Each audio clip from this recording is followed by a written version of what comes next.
both have eyes on a victory tonight. It's going to be a tough road, that's for sure. Both these teams, the Fairfield, both the girls and boys Fairfield teams, there's a lot of juice out there. There's a lot of student athlete,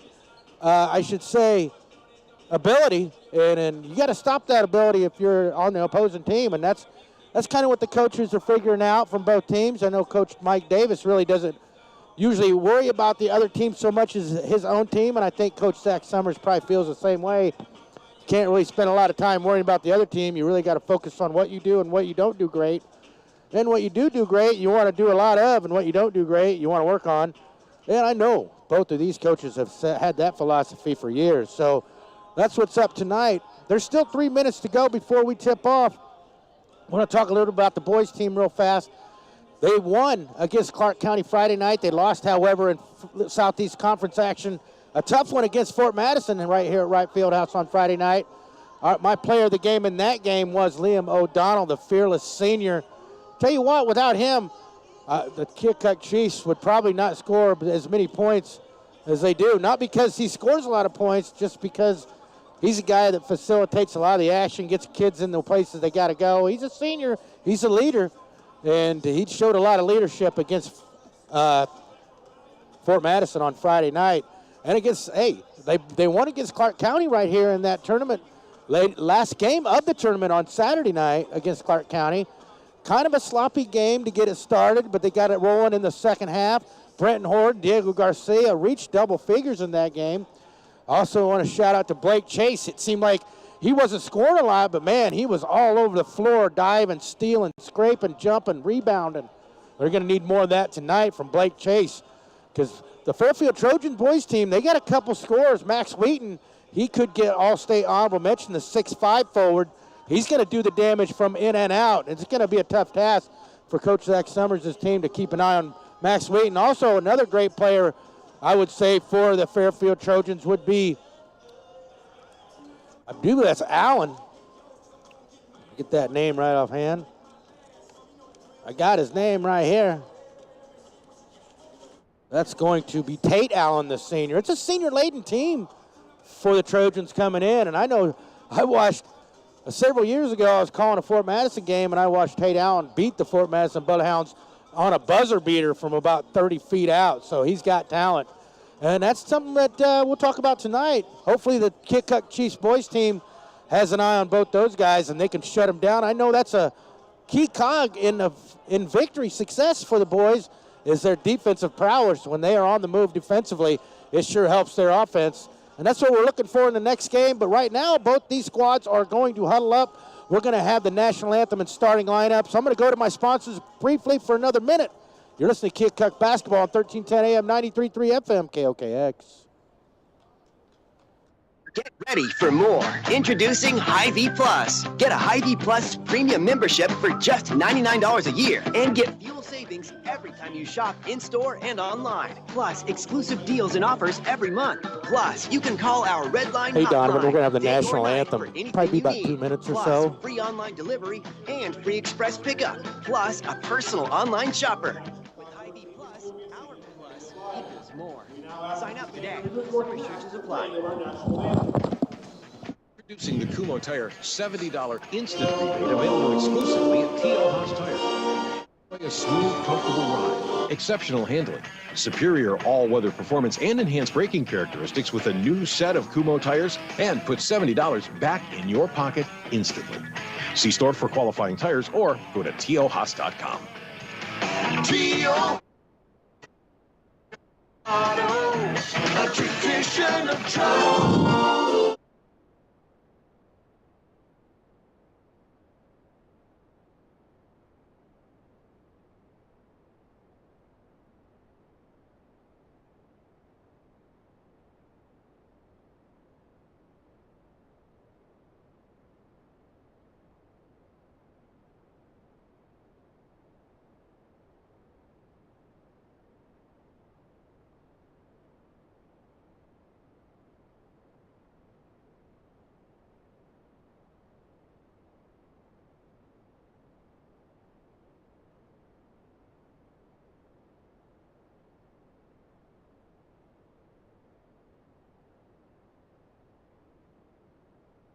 Officials for tonight's game are John Alden, Mark Thornton. All right, that means we're one step closer. That was the national anthem. We're getting ready for starting lineups. It's going to be your Keokuk girls team taking on the visiting Fairfield Trojans girls team from Fairfield, Iowa. One starter for the Fairfield Trojans girls will be number 2. Addison Farrell, the junior, followed by number 10, Savannah Hollander, the leading scorer for them, 11 points per game. She'll be followed by Ashlyn List, the second leading scorer, almost 7.5 points per game. Number 14, Maddie Jones, another junior at the forward position. And number 52, Brianna Steele, the junior, will start at the center position, average 4 points per game. Your Keokuk Chiefs, they are going to be, their starting lineups for them will be number 2, McKenna Altgilbers, followed by number 12, Michaela Altgilbers, the Altgilbers twins. Then it's going to be the freshman, number 14, Kendra Boatman. She can handle the rock. She's going to do a lot of that for the Chiefs tonight. The lone senior, Katie Martin, leads the team in scoring. Well, actually, she's second on the team in scoring right now. And the big girl in the middle, Sister Slim, Cameron Atterberg. She's going to man the paint for the Chiefs tonight. And that's the starting lineups for both teams. It says 8 minutes on the clock, 35 seconds on the shot clock. We got 3 referees. They're taking their coats off right at the scorer's table, getting ready for this Southeast Conference action. The big purple K is in the middle of the floor. Hey, I can't wait to get this rolling. Your Chiefs come in, I think 4-2, 3-2 on the year. Can't remember that right offhand for some reason. I'll get it though. They're 3-2 on the year, the Chiefs, looking to go 4-2 with this victory over the Fairfield Trojans. The Trojans are looking to get their second victory of the year, their second conference victory of the year, and the Chiefs are looking to go 3-1 in conference play. It's going to be Cameron Atterberg. She's going to be going up against number 52, Brianna Steele, for the jump. As we got a little delay, the referees are talking it over with the coaches there. Zach Summers, the AD's got to take his spot at the scorer's table. Somebody's got to man that 35-second clock. Takes an experienced guy to do it. So, all right, we're ready to go. It's going to be Steele against Atterberg with the tip. And Steele tips it, but if they're going to re-jump because it wasn't a very good jump ball, that's for sure. Steele tipped it, but she was already on the ground. And the Chiefs win the tip. It's going to be Michaela to McKenna. Back to Michaela on the point. Let's see what the Fairfield Trojans have for defense. Looks like the man-to-man on the half court. Kendra Boatman's going to penetrate in the lane. She's going to dish it off to Michaela on the left side baseline. She's going to be fouled on the drive in the lane and the kick. It's going to be the first team foul on the Trojans. And the Chiefs will inbound on the right side of the floor underneath the basket. McKenna Altgilber's inbounds. Kendra Boatman on the top of the circle. Gets it down on the block on the right side to Cameron Atterberg. She powers it up with the right hand. Misses on the outlet pass. It's a steal by Kendra Boatman, and she goes across the lane with the left hand up and in. And she's going to draw the foul, and she's going to go to the line for an and one. That gives the lead to the Chiefs. 2-0, just getting started here in the first quarter. Kendra Boatman looking to make it a three-point play, and she does. She bangs it in. That sets up a full court pressure by the Chiefs. The Trojans inbound. Number 12, back to number 2, Farrell. She gets it to number 14, Maddie Jones. Back to number 10, Hollander. Hollander to Jones. Down in the paint, it goes to number 2, Farrell, and she misses the turnaround jumper. Rebound Chiefs. Chiefs have it down on the right side. That's Michaela Altgilbers. She gets it out front to Kendra Boatman. Kendra, man-to-man, over to McKenna on the left side, left wing. She takes a couple dribbles. Now it's Katie Martin at the point. 7:09 to go here in the first. Chiefs lead by 3. Katie's dealing in the lane. Kick out Michaela on the right side. Now she's over to Cameron Atterberg. Baseline to McKenna. McKenna on the right baseline, out front to Cameron Atterberg. Now all the way out front on the point is Kendra Boatman. She eyes a three, and it's off the side of the rim. No good. Rebound Cameron Atterberg on the offensive boards. Atterberg dribbles it into the paint, kicks out to Michaela Altgilbers. Michaela hands it off to Kendra Boatman. Mike Davis wants them to run a play against the man-to-man defense. Over to Katie Martin on the right wing. She's looking for the movement. Out front is Cameron. Over to Kendra Boatman. Down on the block is Michaela. She spins, puts it up and in. Michaela with a nice set play. Nice feed from Kendra Boatman. The inbound pass is stolen by Kendra Boatman. Back to McKenna. Kendra launches one from the baseline. That's a three, no good. Rebound Katie, but she's going to get called over the back, I do believe. That's going to be a foul on 24. Katie Martin, her first, team's first. 6:20 to go. The Chiefs up 5-0. Chiefs have a 1-2-2 trap, a full court press. Trojans inbound. They get it in the middle to number 12, Lisk. Lisk drives left, across the timeline. They get it down in the paint to Steele. She loses it back to Lisk. Then it's stripped away by Adderberg.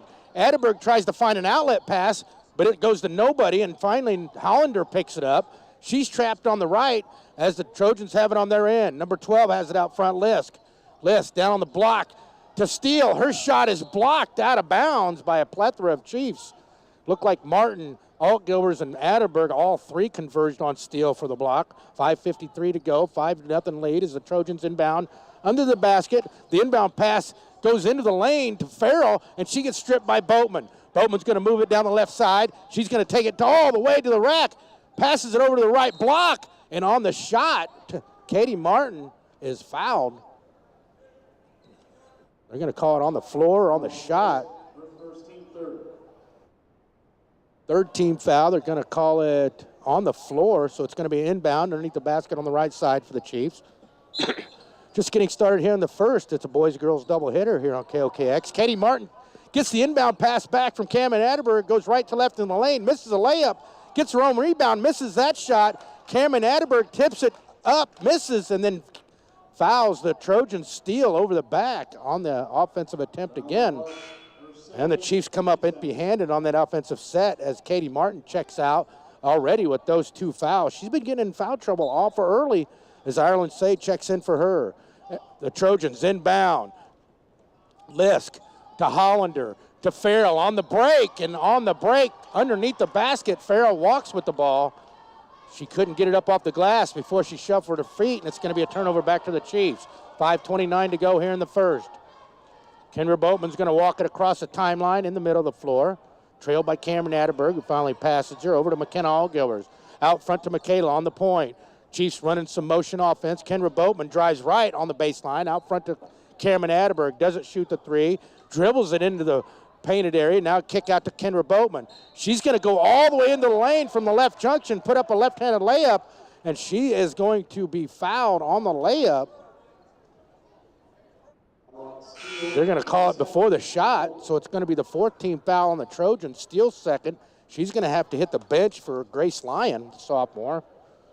The Chiefs will inbound underneath the basket on the right-hand side. McKenna Allgilvers will inbound. She gets it inbound to Boatman on the right block. She spins, puts it up off the glass, and she's going to draw the foul. Couldn't get the spin off the glass, but she's going to go the line for two. Kendra already with 5 points, trying to make it 6 and 7 with these two free throws. Kendra leads the team in free throw attempts and free throw makes on the year, the freshman, which makes sense. She handles the rock a lot for the Keokuk Chiefs, the freshman point guard. And the first one bangs in for Kendra. It makes it a 6-0 Kendra Boatman over the Fairfield Trojans lead as number 2 checks out Addison Farrell for number 3, Maddie Martin, the freshman. Kendra Boatman takes 3 dribbles, looks and shoots, and bangs another one home. That makes it 7-0. No, they're going to call a lane violation on maybe Cameron Adderberg possibly. And that wipes away the free throw, but it's still a 6-0 lead as the Chiefs implement their press. The Trojans get it in the middle to Grace Lyon. She loses it from Ireland Say, kicks it away from her. And on the fast break, it's McKenna Allgilvers misses the left-handed layup. Bowman rakes down a rebound, and she's going to be tied up underneath. As McKenna Allgilvers missed a wide-open left-handed layup, Boatman went up for the rebound and got tied up on the offensive attempt for the rebound. That's going to give another outlet inbound for the Trojans against the press of the Chiefs. Hollander, she's trapped. It's going to be a tip ball, and it's going to go out of bounds to the scores table. Michaela Allgilvers tipped it out of bounds on the pressure. And it's going to be a side out in front of the bench for the Trojans. Maddie Jones is going to inbound. Keokuk calls off the Dogs. It's number 12, Ashlyn Lisk, dribbles it up the court. The Chiefs fall back into 1-3-1 half-court trap. And Lisk's pass to Maddie Martin goes over Martin's head and out of bounds, and another turnover Leads to another offensive possession for the Chiefs with 4:34 to go here in the first. 6-0 Chiefs lead. Kendra Boatman has scored all 6 points for the Chiefs so far as she walks the ball down the court. Trojans still in a half-court man-to-man defense. Boatman to McKenna on the right. McKenna tries to get the ball down low to Cameron Atterberg, but on the entry pass, McKenna walks with the ball, and that's going to be another turnover back to the Trojans. 4:22 to go here in the first. 6-0 Chiefs lead. Boatman scored all 6 points as the Trojans beat the press. Maddie Jones over to number 12, Ashlyn Lisk. She's trapped out top on the right side, and on the trap, they're going to call a foul, a body by Michaela Altgilbers on Ashlyn Lisk. 13 foul, first on Michaela, and coming in for the Chiefs will be Leona Stewart for McKenna Altgilbers as she checks out. The Trojans will inbound at the hash on their offensive end. Hollander takes the inbound, guarded man-to-man by Kendra Boatman. Picks up her dribble, hands it off to Maddie Martin. Martin goes right to the right point, guarded by Ireland Say, man-to-man. Martin picks up her dribble, hands it off to Hollander. Hollander, boy, they're going to call a foul on Ireland Say as she ripped the ball away from Hollander. Boy, I thought that was a clean strip right there. But they're going to call a foul nonetheless on the Chiefs. Ireland Say, her first, team's fourth. Be an inbound again, right in front of the Chiefs bench. As the Trojans inbound, Boatman steals it from Lisk, and she's going to take it all the way up and in from Hollander, And Boatman now has 8. The Chiefs leading scorer, only scorer so far. It's an 8-0 Chiefs lead. Hollander goes right to left into the paint from the free throw line against the man-to-man defense. Throws one up off the glass, and she's going to hit the deck thanks to a bump by number 22, Leona Stewart. And Hollander will go to the line for a pair. Hollander on the year, a 50% free throw shooter. She's trying to get the first points on the board for the Trojans. Hollander's first attempt is in and out. 3:41 to go in the first. Chiefs lead 8-0 thanks to Kendra Boatman's 8 points. Hollander's second attempt. She can make it a 7-point lead if she makes this one. And she does get it. It makes it an 8-1 game now with 3:41 to go. Chiefs lead by 7. Leona Stewart streaks down the floor on the right side, hands it off to Boatman. Boatman goes right to left into the paint, passes it to Cameron Atterberg on the left block, and she puts it up and in. It makes it a 9-point, 10-1 game that sets up the full court press. Hollander on the left side. She breaks containment. Now she's with the dribble. Crosses the timeline, goes right into the paint. Hands it off to number 14, Jones, and she banks in a 3 from the right corner, and that makes it a 6-point, 10-4 game. Leona Stewart takes the inbound pass. Now she's on the offensive end. She's going to drive to the right junction. She's going to kick out to Ireland Say. Hands it off to Boatman. Boatman left to right into the paint. She gets stripped by the Trojans, number 3, Maddie Martin. And on the strip, Martin's going to be tied up by Michaela Altgilbert. It's going to be a loose ball. It's going to be a tie-up. And it's going to be an alternate possession. The ball will go to the Chiefs under their basket on the left side. Boatman checks out. And Leona Stewart check out. McKenna Altgilbers and Allie Ames check in for your Chiefs. Ames will inbound it. She does to Cameron Atterberg on the right junction. Hands it off to McKenna Altgilbers for 3. No good off the front of the rim. Rebound Hollander. She's got Maddie Jones streaking all the way down the floor. She's going to lay it up off the glass and in. That makes it a 4-point game with 2:47 to go here in the first. The Chiefs let one get away right there. McKenna Altgilbers now on the right side, across the timeline. Trojans still in a half-court man-to-man defense. McKenna trying to diagnose the offense, looking for some motion. She goes to her sister on the right baseline. Michaela back to McKenna on the right wing, all the way over to Say. Say takes a couple dribbles, hands it off to Allie Ames. Allie goes right, skip past Michaela. Michaela on the right wing, 3 seconds. 2 seconds on the shot clock. McKenna puts one up, but not before the clock violates, shot clock violation, as the Chiefs lost track of the shot clock right there. And it's going to be another turnover back to the Fairfield Trojans as Michaela Altgilbers checks out. And Leona Stewart checks back in. It's a 4-point Chiefs lead now on the inbound. Hollander's, loose ball. Hollander picks it up. Now she's going to drive into the junction on the right, hands it off to Marlin on the point. Chiefs in a man-to-man half-court defense. Number 3 drives right baseline. Martin. That's a shot by number 12, Lisk, and it goes off the back of the rim. No good. Rebound to Atterberg.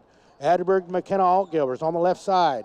At McKenna out front to Atterberg. She pump fakes, drives right, left into the lane, puts up a shot from 10 feet, no good. Rebound, number 12, Ashlyn Lisk. Lisk to Hollander. Hollander on the left side, goes right to the free throw line, hands it to Lisk. Lisk back to Hollander. Three-pointer is good from Hollander from the right point, and that makes it a 1-point Chiefs lead, 10-9. As the Trojans have started to heat up from the field, and the Chiefs have went cold.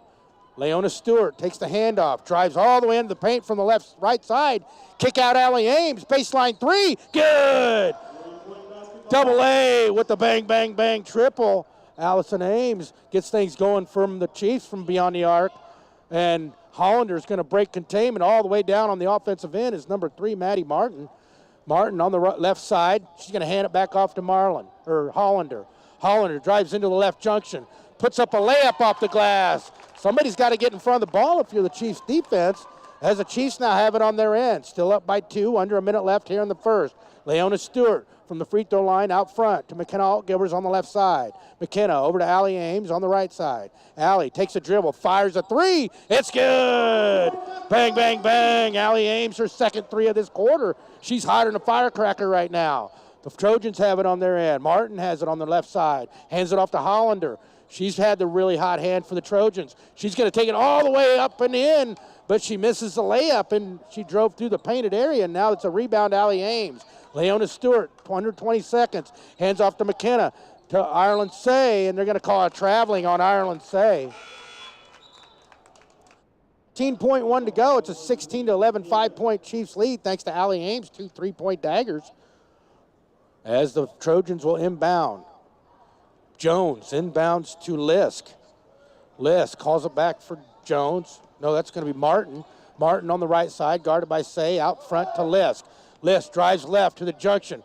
Three-pointer from the left baseline is an air ball by number 14, Maddie Jones, and that's going to do it for the first quarter of action. It's your Chiefs 16 and the visiting Fairfield Trojans 11. You're listening to Chiefs girls basketball on 1310 AM, 93.3 FM, KOKX. Family Dentistry. They're really nice. Everyone there is my friend. They take care of my teeth also. Can I get a minute, when please, they Donovan? clean my teeth, it makes a buzzy noise. Everyone smiles at me, and I smile back at them. I love Greenwell Family Dentistry. You should too. They're the best dentists around. Call them today. 524-2728. My teeth are oh so white.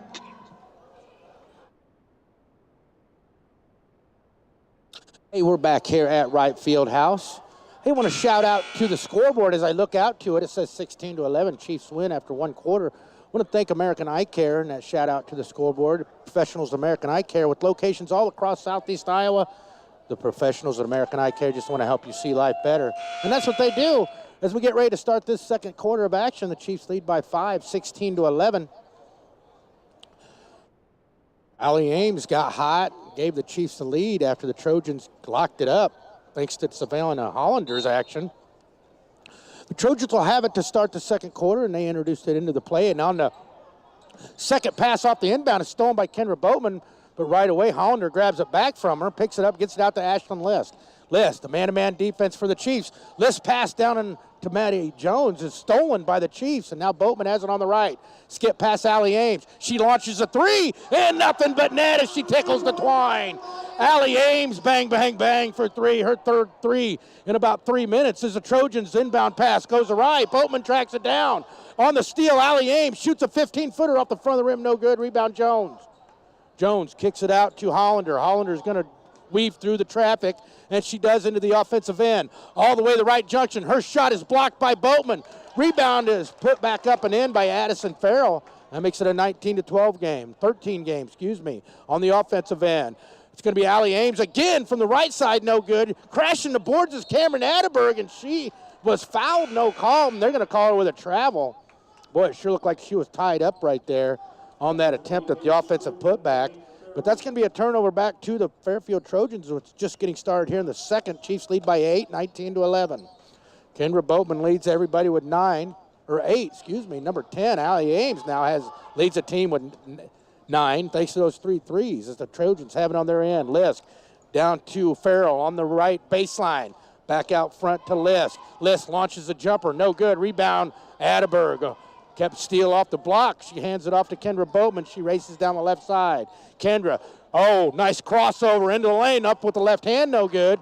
Rebound Jones, and they're going to call Boatman on the foul. Needless foul by Boatman on the reach-in. On the rebound by Maddie Martin. No, that's going to be Maddie Jones. Excuse me, I got 2 Maddies. Maddie Martin and Maddie Jones. Jones will inbound. Chiefs in that full court pressure again. On the inbound pass, it's stolen by Kendra Boatman. And she was bumped, no call, but they're going to call a travel on Kendra Boatman. They're letting him play down there underneath the basket, especially on offensive rebounds. 6:30 to go here in the second. Chiefs lead by 6, 19-13. Trojan inbound. Chiefs still in a man-to-man full court press. Farrell almost dribbles out of bounds, gets it back to Martin. Excuse me, that's Jones. Jones hands it off to Lisk. Lisk out front, picks up her dribble. Now it's Strickland in there. Haley Strickland goes right with it. Now the baseline is Lisk on the right. Chiefs are in a man-to-man half-court defense. Out front to Strickland. Strickland goes all the way right to the left block, and now she's going to be tied up by Kendra Boatman, and on the alternate possession, it's going to go to the Chiefs. 6:06 to go here in the second. Chiefs lead by 6, 19-13, thanks to Allie Ames' 3-pointers and Kendra Boatman's 8. Kendra's going to take the inbound pass, walk it across the timeline in the middle. Trojans again in the half-court set. They're in a man-to-man defense. There's a nice high screen for Allie Ames, and her 3 from the top of the key goes off the back of the rim, no good. Rebound Farrell. Farrell's outlet pass to Lisk is bad, and Lisk can't handle it, and that's going to be a quick turnover back to the Chiefs. As Lisk and Strickland check out. Didn't see who checked in. 3, I think Maddie Martin checked in, and I do believe Hollander checked back in. Bowman takes the entry pass, inbound pass, streaks into the lane, finds Cameron Atterberg on the left block, and she puts it up and in, and that makes it a 21-13 Chiefs lead. Number 14 has it. Maddie Jones all the way through traffic. She has it on the left side of the offensive end for the Trojans. She's going to try to hand it off to Hollander, and it's going to go off of Hollander's hands out of bounds on the handoff, and it's going to go back to the Chiefs. Trojans are killing themselves with the turnovers, that's for sure. Playing right into the Chiefs' hands, giving them another offensive set. 5:25 to go, 21-13, Chiefs lead. Kendra Boatman over to McKenna Altgivers on the right side. Chiefs run motion out front to Atterberg. Spins, hands it off to Boatman. Boatman's going to shoot a 3. It's off the front of the rim, no good. Allie Ames tracks down the offensive rebound. Now on the right baseline, she gets it down to the block to Cameron Atterberg. She tries to fire it back to Michaela Altgilbers, but that goes awry, and Kendra Boatman saves it to go out of bounds. And on that save, it's picked up by McKenna Altgilbers, and she's tied up. And it's going to go to the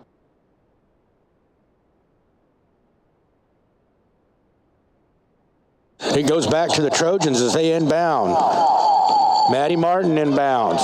She's going to spin, go across the timeline on the right, hand it off to Hollander, almost stripped by Boatman. Hollander deals into traffic, puts up a 15-footer off the back of the rim, no good.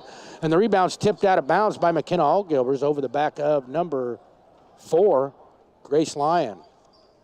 4:45 to go here in the second. 21-13 is the Chiefs' lead as Lisk is going to check back in for Jones. Trojans will inbound under the basket on the right side. Looks like they're going to want a box offensive set out of bounds play. Here's the motion. Hollander is trapped on the right baseline, and that's going to be another tie-up as Kendra Boatman had her hands in that basket, on the basketball right there. Her and Hollander got tied up on the inbound pass, and it's going to go back to the Chiefs. Kendra Boatman now has it off the inbound pass on the right side over to McKenna Altgivers on the offensive end. McKenna takes a screen, goes into the right junction. Now right baseline is Michaela Altgivers out front to Cameron Atterberg. She holds it. She's trying to direct traffic. Now Kendra Boatman on the left side. Over to the right is Michaela. And they're going to call 3 seconds in the lane on Cameron Atterberg. Just don't see that call very often with 4:20 to go here in a second. Still a 8-point, 21-13 lead for the Chiefs as the Trojans go to inbound. There's going to be a timeout by the Trojans coach. With 4:20 to go, Chiefs lead 21-13. You're listening to Chiefs basketball on 1310 AM, 93.3 FM, KOKX. Are you good with your hands? Are you looking for a change? Are you driven to make more money? If so, contact Coors for You. Hiring first and second shift production please, immediately. Work 4 days a week. Receive free health insurance, incentives, and bonuses. First shift pays $14 and second shift pays $16. Plus, an extra $2 for simply working all scheduled hours. Apply on Facebook or in person at 160 Industrial Park in Hamilton. Coors for You wants you immediately. Apply today. All right, welcome back to Wright Field House. The Keokuk Chiefs. The girls team are playing the Fort Madison girls right now. It's a double dip on this Tuesday night before Christmas. Right now, your Chiefs lead 21-13. We're just getting started. Well, we're 2 minutes into the second quarter. Leading the team is Allie Ames with 3 threes and 9 points. Kendra Boatman is second on the team with 8 points. As the Fairfield Trojans have it on the offensive end, that's going to be Hollander driving in from the right baseline into the paint, tries to throw one up from the right hip, but it goes out of bounds, tipped by the Chiefs, and they're going to inbound now. The Trojans are on the left side of the basket underneath against the man-to-man defense for the Chiefs. Maddie Martin fires up a 15-footer. It's all air, and on the rebound, Addison Farrell steps out of bounds, and it's going to be a turnover back to the Chiefs with 3:58 to go. 21-13 is the score. Chiefs have 16 fouls. Trojans have 5. As the Trojans fall back into the half-court man-to-man defense, Kendra Boatman walks it across the timeline on the right. Here comes a screen from Michaela Altgivers. Boatman takes it, goes into the lane. Her pass to Ireland Say is picked off by Hollander. Now Hollander's going to deal all the way through traffic down in the offensive end. She picks up her dribble. Now to Lisk on the right side. Lisk wanted to drive closer to the basket to launch a shot, but she traveled. And looks like Addison Farrell's going to check out, and Steele's going to check in for the Trojans. 3:36 is the time. 21-13 is the score. Your Chiefs lead by 8. It's Kendra Boatman now, again, leading the things on the offense. Ireland Say takes the pass. She stops, pops. No, that's Allie Ames, and she misses the 3 from the right corner. She is now 3 for 6 from beyond the arc. As that's number 3, Maddie Martin. Her pass across the floor is picked off by Kendra Boatman. Now it's one-on-one with Lisk. She's going to put it up off the glass, and she's going to get it to go, and she's going to draw the foul on Lisk. And Boatman's going to go into double figures now with 10. She's going to try to make it 11 with this free throw. With 3:10 left to go here in the second quarter, that's a second team foul on Lisk. 6th-team foul as Allie Ames checks out, and I do believe it was Michaela Allgiver's check-in. Kendra Boatman's free throw is no good. Almost a tip-in by Ireland Say, but the Trojans get it. And now Hollander has it on the right. 10-point lead, 23-13 Chiefs. Here in the second quarter, Hollander waiting for the motion. On the right side, getting it down in the paint to number 4. She puts up a 5-footer, that is good. Grace Lyon for 2. That cuts the lead to 8, 23-15. Kendra to McKenna. McKenna on the right wing now on the offensive end as the Chiefs. Shot clock hasn't been an issue but a couple times as Ireland Say holds it on the left. Out front to Michaela, over to Kendra. Kendra gets it down in the paint. Wide open is Cameron Atterberg, and her hook goes in off the glass from the hip, and she's going to draw the foul on Steele. Brianna Steele picks up the foul, and the Chiefs are going to have another opportunity for an old-fashioned 3-point play. Cameron picks up her 6th point, trying to make it 7 with this free throw. Cameron's been struggling at the line so far as Lisk checks out and number 3 checks in, Maddie Martin.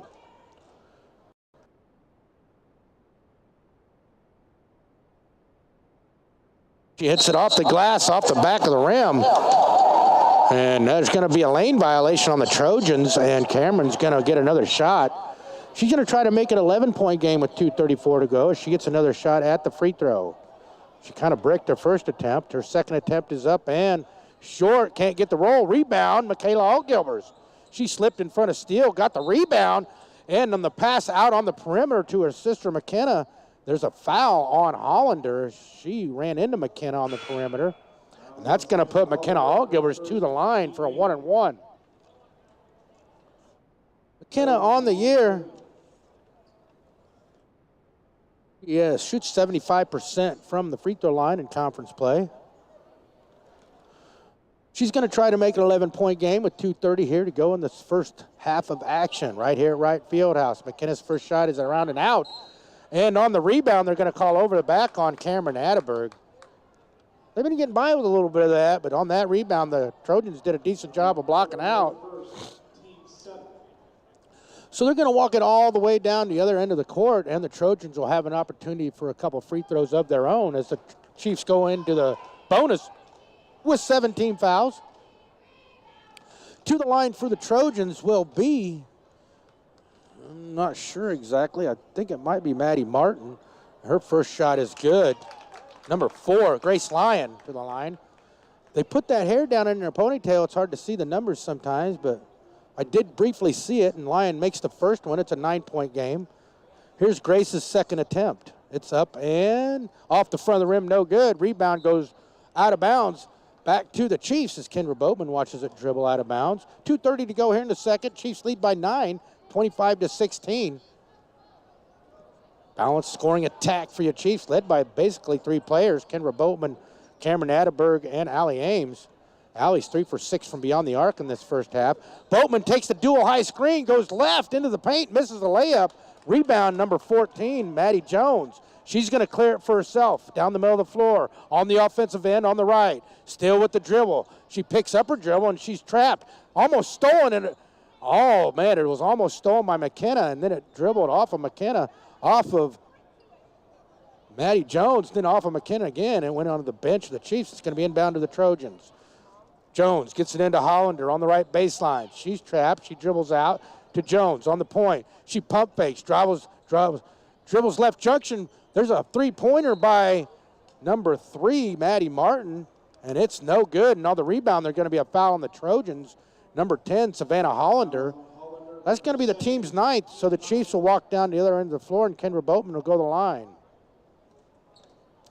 1:54 to go here in the second quarter. We're still in the first half. Kendra Boatman is going to the line for a pair. Her first attempt is up and good. That makes it a 10-point game, 26-16. Kendra Boatman now has 11 points to lead the Chiefs.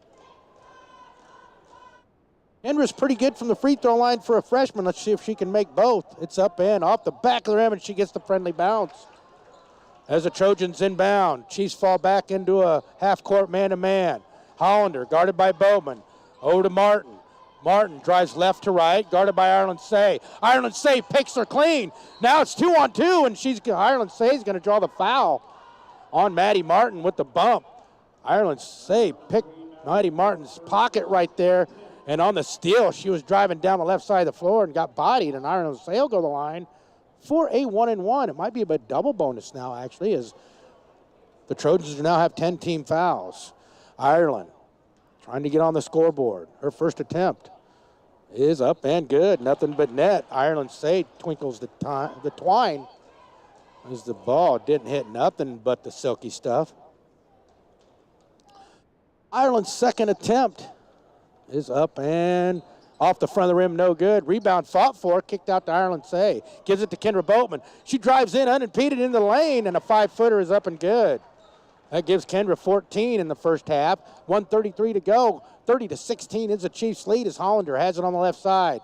Down on the block is the Trojans. Kick out to Jones. Her 3 is off the back of the rim, no good. Rebound, Michaela Altgilbers. She finds Ireland Say, who finds McKenna Altgilbers. McKenna finds a streaking Cameron Atterberg, and her pass is batted away by Grace Lyon, but it goes off of Cameron Atterberg, they say, and it's going to be a turnover back to the Trojans with 1:16 to go. Trojans will inbound. Hollander takes the inbound pass. Chiefs fall back into three-quarter court man-to-man. And battle it out up front to Maddie Jones at the point. 1 minute to go. Jones drives left, now back right. Finds number 3, Maddie Martin, on the right baseline. She's trying to find somebody, and she's going to be tied up by Ireland Say.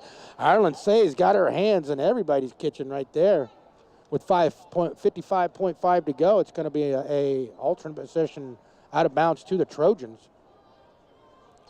They'll inbound under the basket on the left-hand side. She's still in a man-to-man defense. The inbound pass go to Farrell. She makes a move from the left block into the lane, puts it up off the glass, and she's going to be bodied down and draw the foul on number 12. Michaela Altgilbert's her second, team's 8th. And Addison Farrell will go the line for a pair. She'll try to cut the lead to 13 and 14, and her first shot is off the glass, off the rim, no good. Farrell on the year only shoots 42% from the free throw line. As Ireland Say checks out, Allie Ames checks in. Great defense by Ireland Say, that's for sure. 53.1 to go, 30-16 is the lead as Farrell's shot is off the back of the glass, no good. Rebound, Allie Ames. Nice block out. Her outlet pass just goes nowhere, but Kendra Boatman picks it up. Boatman fires it over to McKenna Altgilbers. Under a minute to go. Down on the block is Cameron. She dribbles, spins, back out to McKenna. And McKenna wanted to drive baseline, but she forgot to dribble, and she started running with it.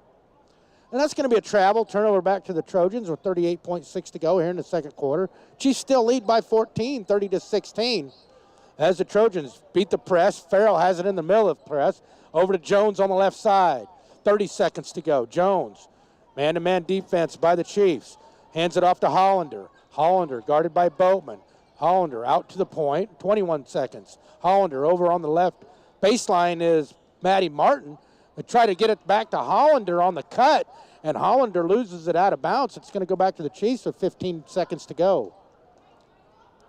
Edberg gives it in to Kendra Boatman. Let's see if the Chiefs can get off a good look with 12 seconds to go. Kendra has the ball at the point, 10 seconds. Over to McKenna. McKenna launches a three-pointer from the left wing. And on the three, there's going to be a foul by number 2, Addison Farrell, and McKenna Altgivers is going to go to the line for 3. So a foul on the three-pointer. That's got to be having the coach shake her head right there. And that's going to give McKenna Altgivers a chance to get 3 free ones from a free throw line with 5.2 to go here in the second quarter. McKenna's first attempt is up and good. That makes it a 15-point game, 31-16.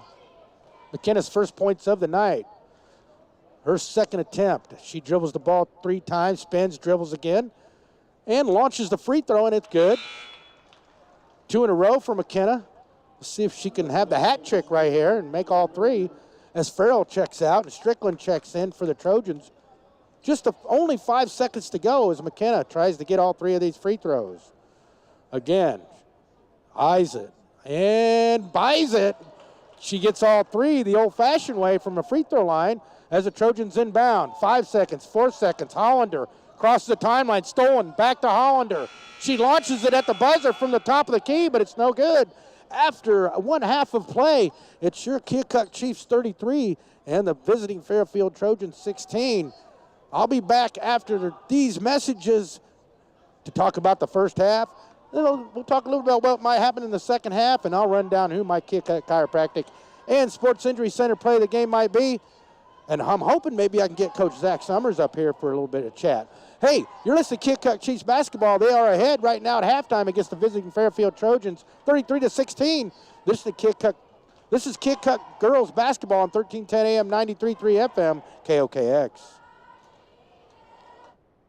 Throughout the decades, so many Cardinals have made their mark with unique nicknames on this organization. And on Friday, July 30th, Can I get 2 minutes, please, a few Donovan? of those players with a mystery alumni nickname jersey, courtesy of Maryvale University. That night, 30,000 fans, ages 16 and older, receive a mystery jersey.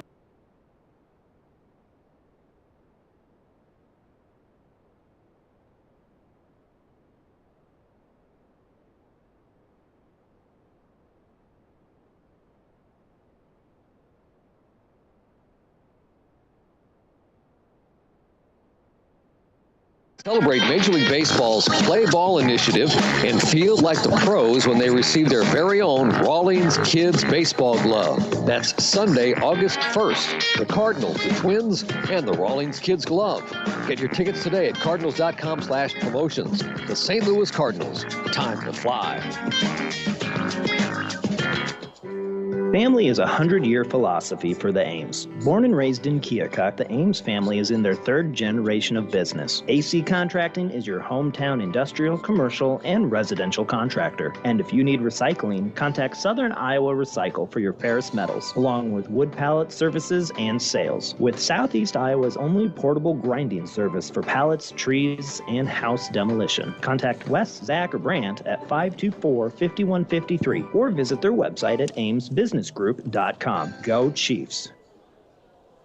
You rely on your eyes to do daily tasks, process emotions, react to danger, and more. That's why it's important to keep them healthy. Eye specialists at Southeast Iowa Regional Medical Center in West Burlington treat medical conditions of the eye, including cataracts, glaucoma, and retina problems. Their ophthalmologists perform in-office laser treatments and injections, plus surgical procedures in the hospital. High-tech eye treatment is available close to home. Get it at Eye Specialists Southeast Iowa Regional Medical Center. Learn more at greatriverhealth.org.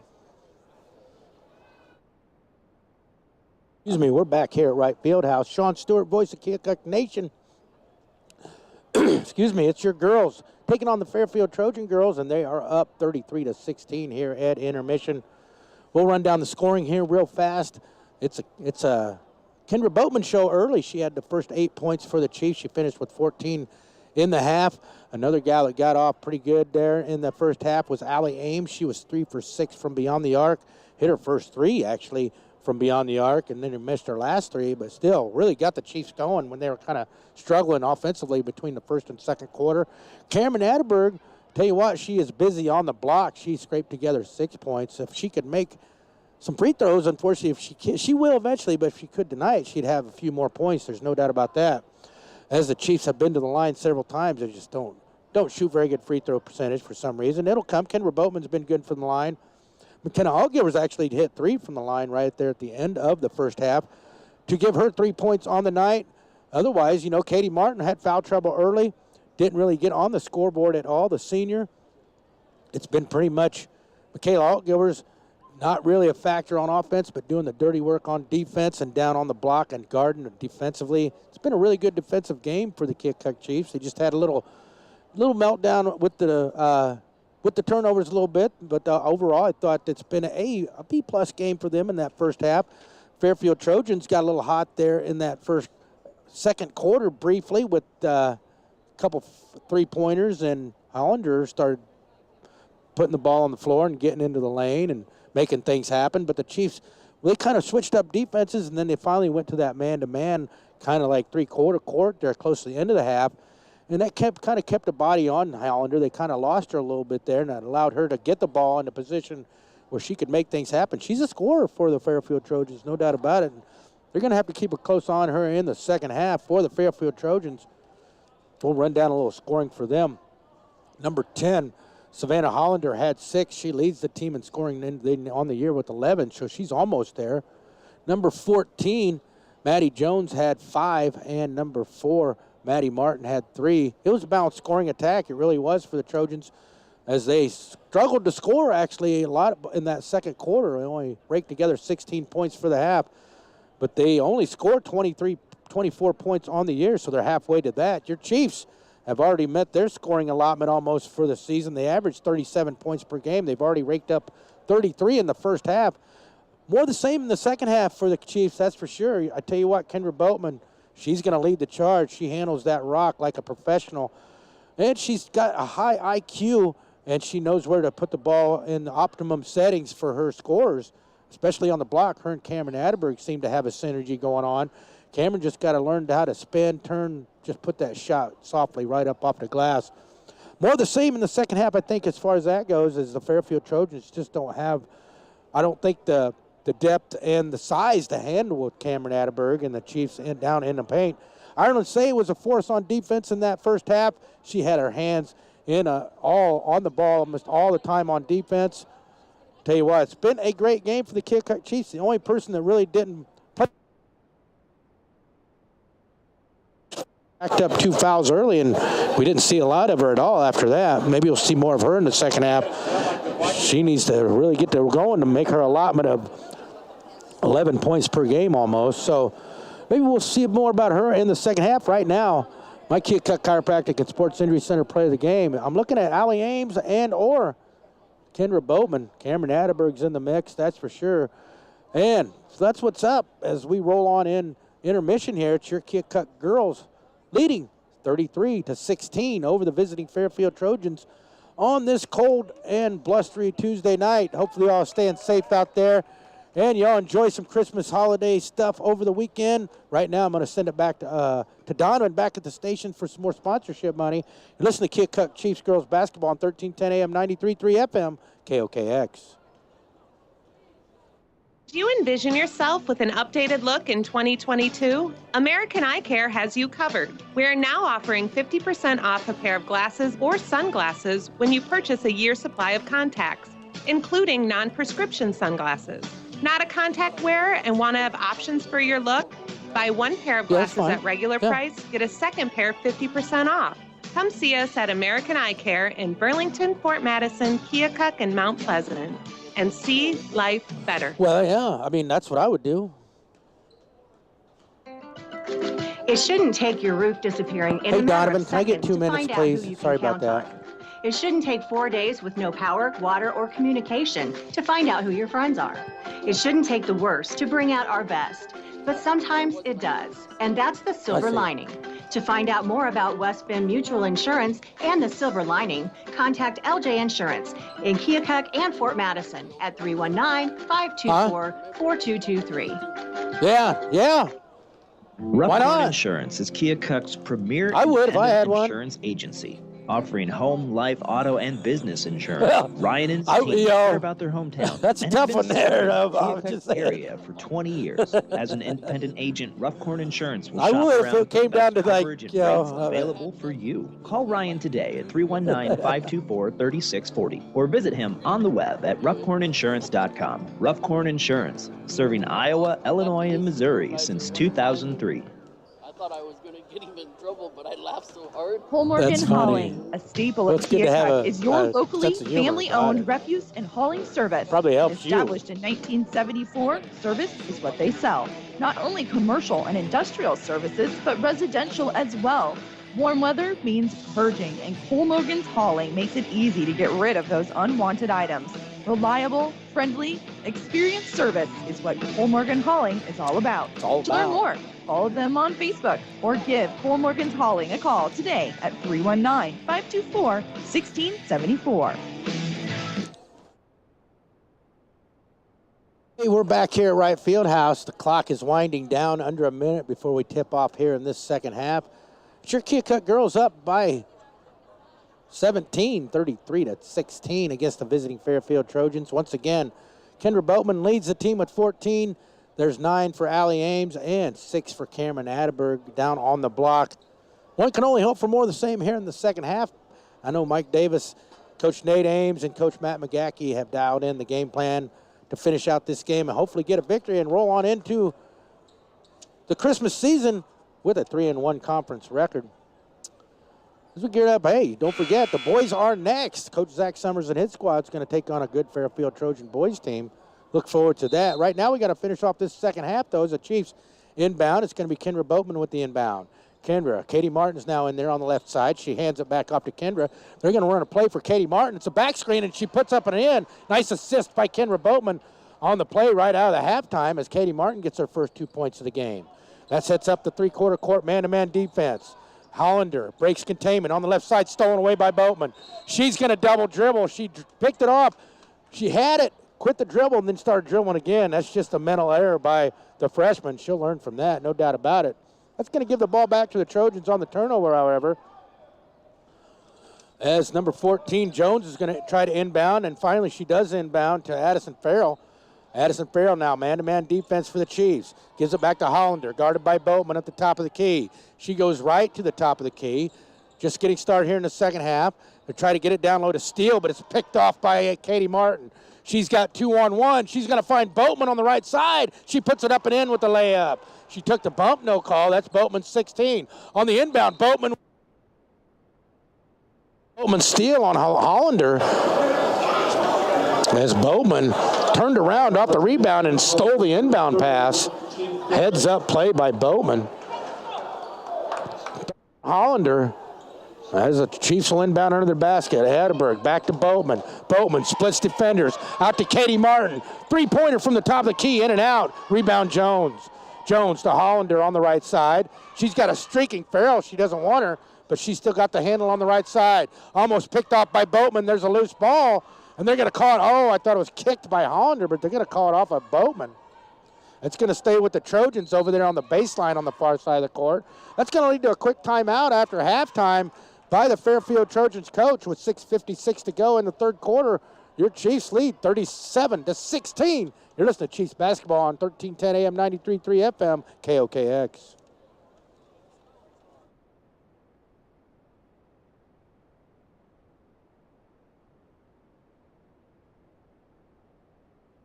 Hey, we're going to keep it right here at the Wright Fieldhouse. We're going to talk about American Eye Care because they sponsor Southeast Iowa sports for KOKX and Radio Keokuk all year long.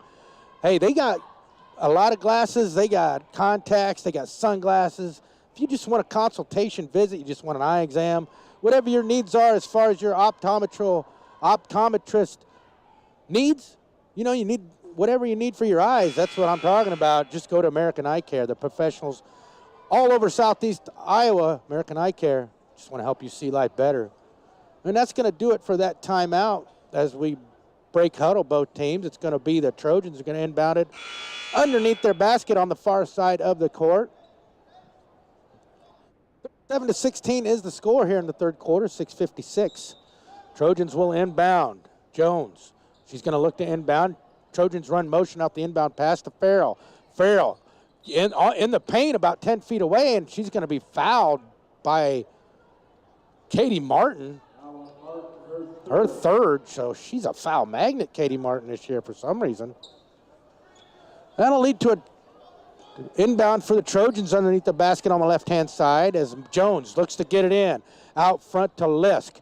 Lisk on the right side, guarded by Martin. She drives left to the left point. Picks up her dribble, now to Hollander. Hollander, tight defense by the Chiefs. She drives right side, puts up a 10-footer. No good. Rebound on the floor. Peeled away by Farrell. She hands it off to Hollander, and they're going to call traveling on Farrell. It could have went either traveling or 3 seconds in the lane. But that's going to be another turnover on the Trojans. Going to lead to another possession for the Chiefs as Boatman takes the inbound pass from Hatterberg. Crawls it down the floor. Now to Hatterberg on the junction. Nice give and go to McKenna Allgillers. McKenna misses a layup. Rebound steal for the Trojans. Hands it off to Hollander all the way down the right side. She's going to stop now on the offensive end. She's going to be trapped by the Chiefs. Her pass is tipped. It's picked off by Hatterberg. She's going to find McKenna Altgilvers on the right side with the dribble. Hands it off to Katie Martin. She goes left. Out front, Cameron Hatterberg. Point three. In and out. Rebound, Katie Martin. No, it's a loose ball. Farrell gets it. She's stolen, stripped away by Boatman. Boatman 2-on-1 to Martin. She puts it up and in with the left hand. That makes it a 23 game, 39-16. On the press, Farrell has it across the timeline, hands it off to Hollander over on the offensive end. Hollander drives right side all the way to the rack, puts it up off the glass, no good. Rebound to Hatterberg. Hatterberg outlet to Boatman. All alone down the court is McKenna Altgilver. She lays it up and in. Boatman with another feed, and that's going to lead to another quick timeout by the Trojans as the Chiefs have come out in the second half and lit this gym on fire with their offense and defense. 5:32 to go. It's a 41-16 Chiefs lead. You're listening to Chiefs basketball, 1310 AM 93.3 FM KOKX. Keokuk Chiropractic and Sports Injury Center has been awarded. Can I get 30 Best seconds, please, Donovan? in Lee County. At Keokuk Chiropractic and Sports Injury Center, Dr. Walter and his staff are committed to bringing you the concerned and individual attention you deserve. Let Dr. Walter and his staff put their award-winning service to work for you. Keokuk Chiropractic and Sports Injury Center, located at 924 Main in Keokuk, call 524-0905. Proud sponsor of the Keokuk Chiefs Player of the Game. Hey, we're back here at Wright Fieldhouse. We'll be shocked. Come talk with us about joining. As the Fairfield Trojans inbound to start this 5:35 in the third quarter. Defenses, the Trojans are losing track of this game. On the offensive end, Jones almost traveled, drives right baseline. She's trapped, gets it to Lisk. Lisk guarded by Boatman. She splits a trap, hits a 10-footer, no good. Rebound Katie Martin, and on the rebound, they're going to call a foul on Farrell. It's going to be the second team foul here in the third quarter. Second on Farrell. It's going to lead to an inbound for Cameron Atterberg, 90 feet away from the basket. Coming in for Farrell will be number 4, Grace Lyon, the sophomore. Lyon played good for the Trojans in that first half as Kendra Boatman takes the inbound pass. She's going to crawl it up the middle of the floor, across the timeline. Man-to-man half-court defense by the Trojans. McKenna takes the pass. High screen, Michaela. She drives the free throw line. Kick out Katie Martin on the right side. She takes the screen for Cameron. Goes into the lane. Picks up her dribble. Out to Kendra Boatman on the left side. She drills into the lane. 10-footer, no good. Rebound, Cameron Atterberg up and in. Chiefs are dominating both the offensive and defensive glass right now in the second half with their size. Trojans, Maddie Jones, they get it down low to Lyon. Lyon puts it on the floor in the paint on the block on the left side, and she's going to be tied up on a combination of McKenna Alt-Gilbers and Cameron Atterberg with the tie-up, and it's going to stay with the Trojans. 4:34 to go, 43-16 Chiefs lead. Trojans haven't scored yet here in the second half. Almost 4 minutes gone by. Jones to Lyon. Lyon over to Strickland, who checked in. She's trapped on the right side. Splits the trap to Lyon. Lisk with a .3 off the front of the rim, no good. Rebound McKenna Alt-Gilbers.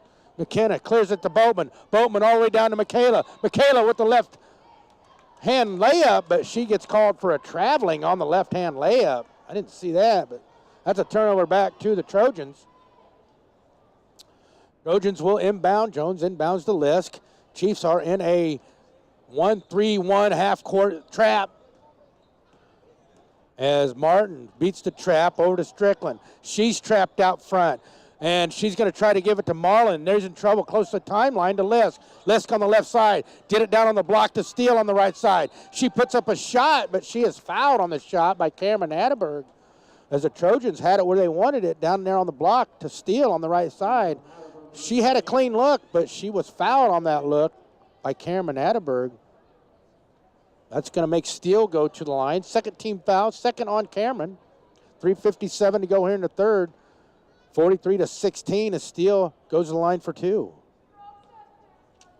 Steele's first attempt is off the back of the rim, no good. And they're going to call a lane violation on Steele anyway. Substitutions for the Chiefs. Michaela and McKenna Alt-Gilbers check out. Allie Ames and Ireland Say check in. So it's Say, Ames, Atterberg, Boatman, and Martin for your Chiefs. Steele's going to try to get another one. Trying to make it a 43-17 game. Her attempt is off the, doesn't even hit the rim. It goes off the side of the backboard on the right side of the rim, and that's going to be a turnover to the Chiefs. As Atterberg will inbound to Boatman. Trojans again fall back into the half-court man-to-man. Chiefs will want to run some motion. Boatman over on the right to Martin. Martin looking for motion. Out front to Boatman. Boatman on the free throw line to Say. Say to Ames on the right side. Out front to Boatman. She launches a .3 off the back of the rim. No good. Rebound to Ames. Ames back to Boatman. On the block is a Say. She puts it up and in. Nice pass, Boatman to Say off the offensive rebound. Say knew what to do with it on the block, and she gets the deuce. She's got 3. Chiefs set up the 1-3-1 with Say at the point. Hollander drives into the trap. Martin picks it off. Finds Boatman streaking down the middle of the floor. She's got none on one, and she scores the left-handed layup. 3:10 to go. The Chiefs explode the lead to 47-16. Lisk takes the inbound pass. Chiefs still in the trap to Steele on the high post. She turns high post on the point, and she travels as she spins, puts the ball on the floor, and then drug her pivot foot as she picked up the ball. That's going to be a turnover back to the Chiefs. Crawling under 3 minutes, 47-16, a 21-point lead for the 31-point lead now. Allie Ames, baseline 3 off the back of the rim, no good. Rebound Boatman. Boatman almost launches a 3. Down on the block is Atterberg. Nice pass to Ireland Say. She misses the 5-footer. Rebound is ripped away by Atterberg. And they're going to call Atterberg with the travel. She was getting bumped down there, no call. 47-16, it's a 31-point lead for the Chiefs. 2:39 to go. Kendra Boatman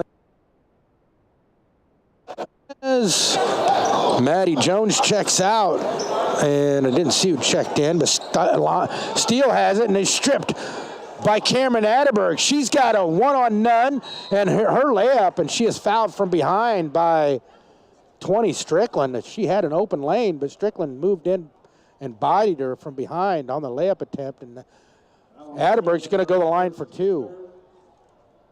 Foul is on Strickland, her first, team's third. Atterberg to the line again. She's had her struggles. Let's see if she can connect, and she doesn't. She misses the first one wide as Leona Say checks in for Kendra Boatman.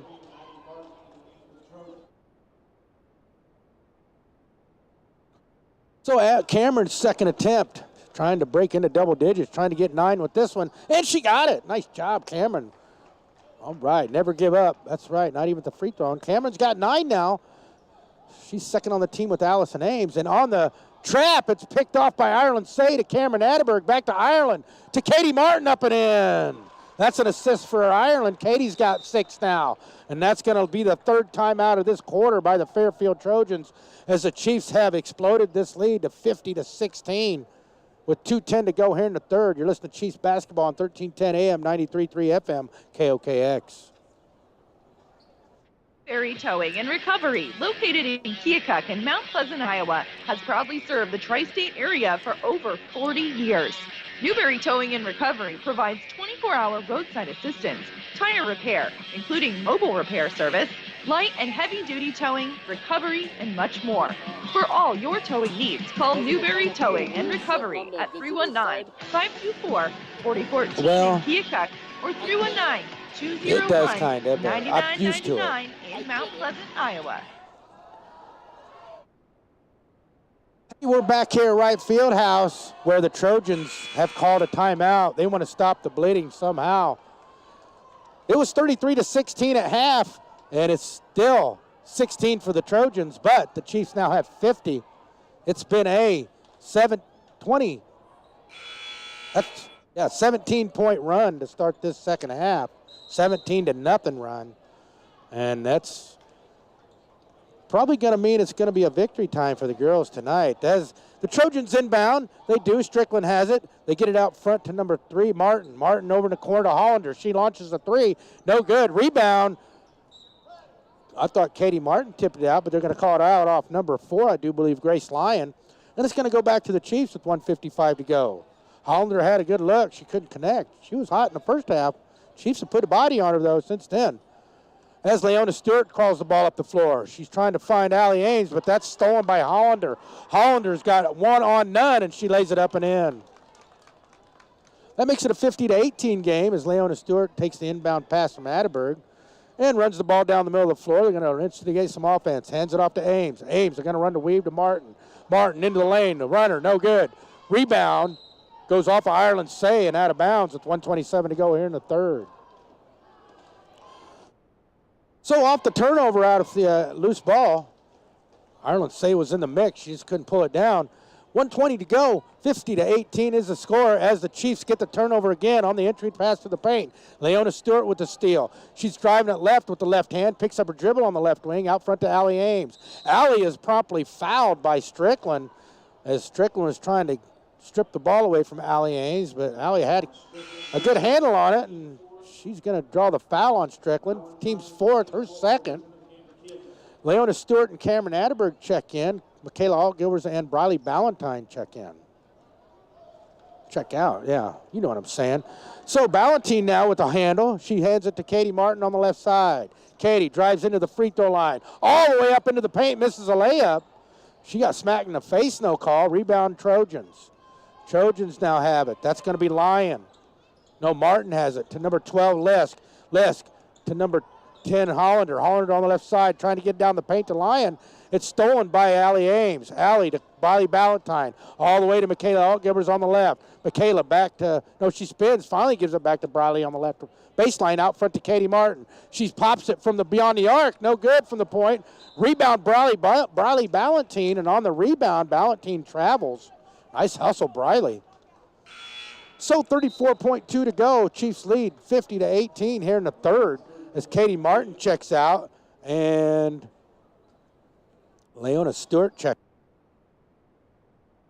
Ames, Allgivers, Michaela, and Ballantyne as Lyons takes the entry pass from the block from Hollander and turns and scores from the left block. It makes it a 30-point, 50-20 lead as Leona Say has it. Under 20 seconds here in the third. Leona Stewart goes left to right into the paint. She's going to try to force one up on a layup, but it goes off the backboard. Rebound, Martin. Martin, she drives right, now gets it off the Lisk. Lisk to Hollander on the left side. Under 2 seconds, Hollander drives in. At the buzzer, there's going to be a foul on the Chiefs. Michaela Allgivers, and Hollander's going to go to the line for 2. No, they're going to call it on Say. Didn't see that. Her second. Team's third. Hollander will shoot the free throws with nobody at the free throw line. No time on the clock.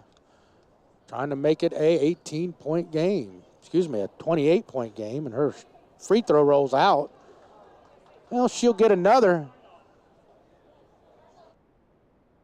Hollander gets the, it's kind of a weird scenario. Nobody's out there on the court. Hollander is alone.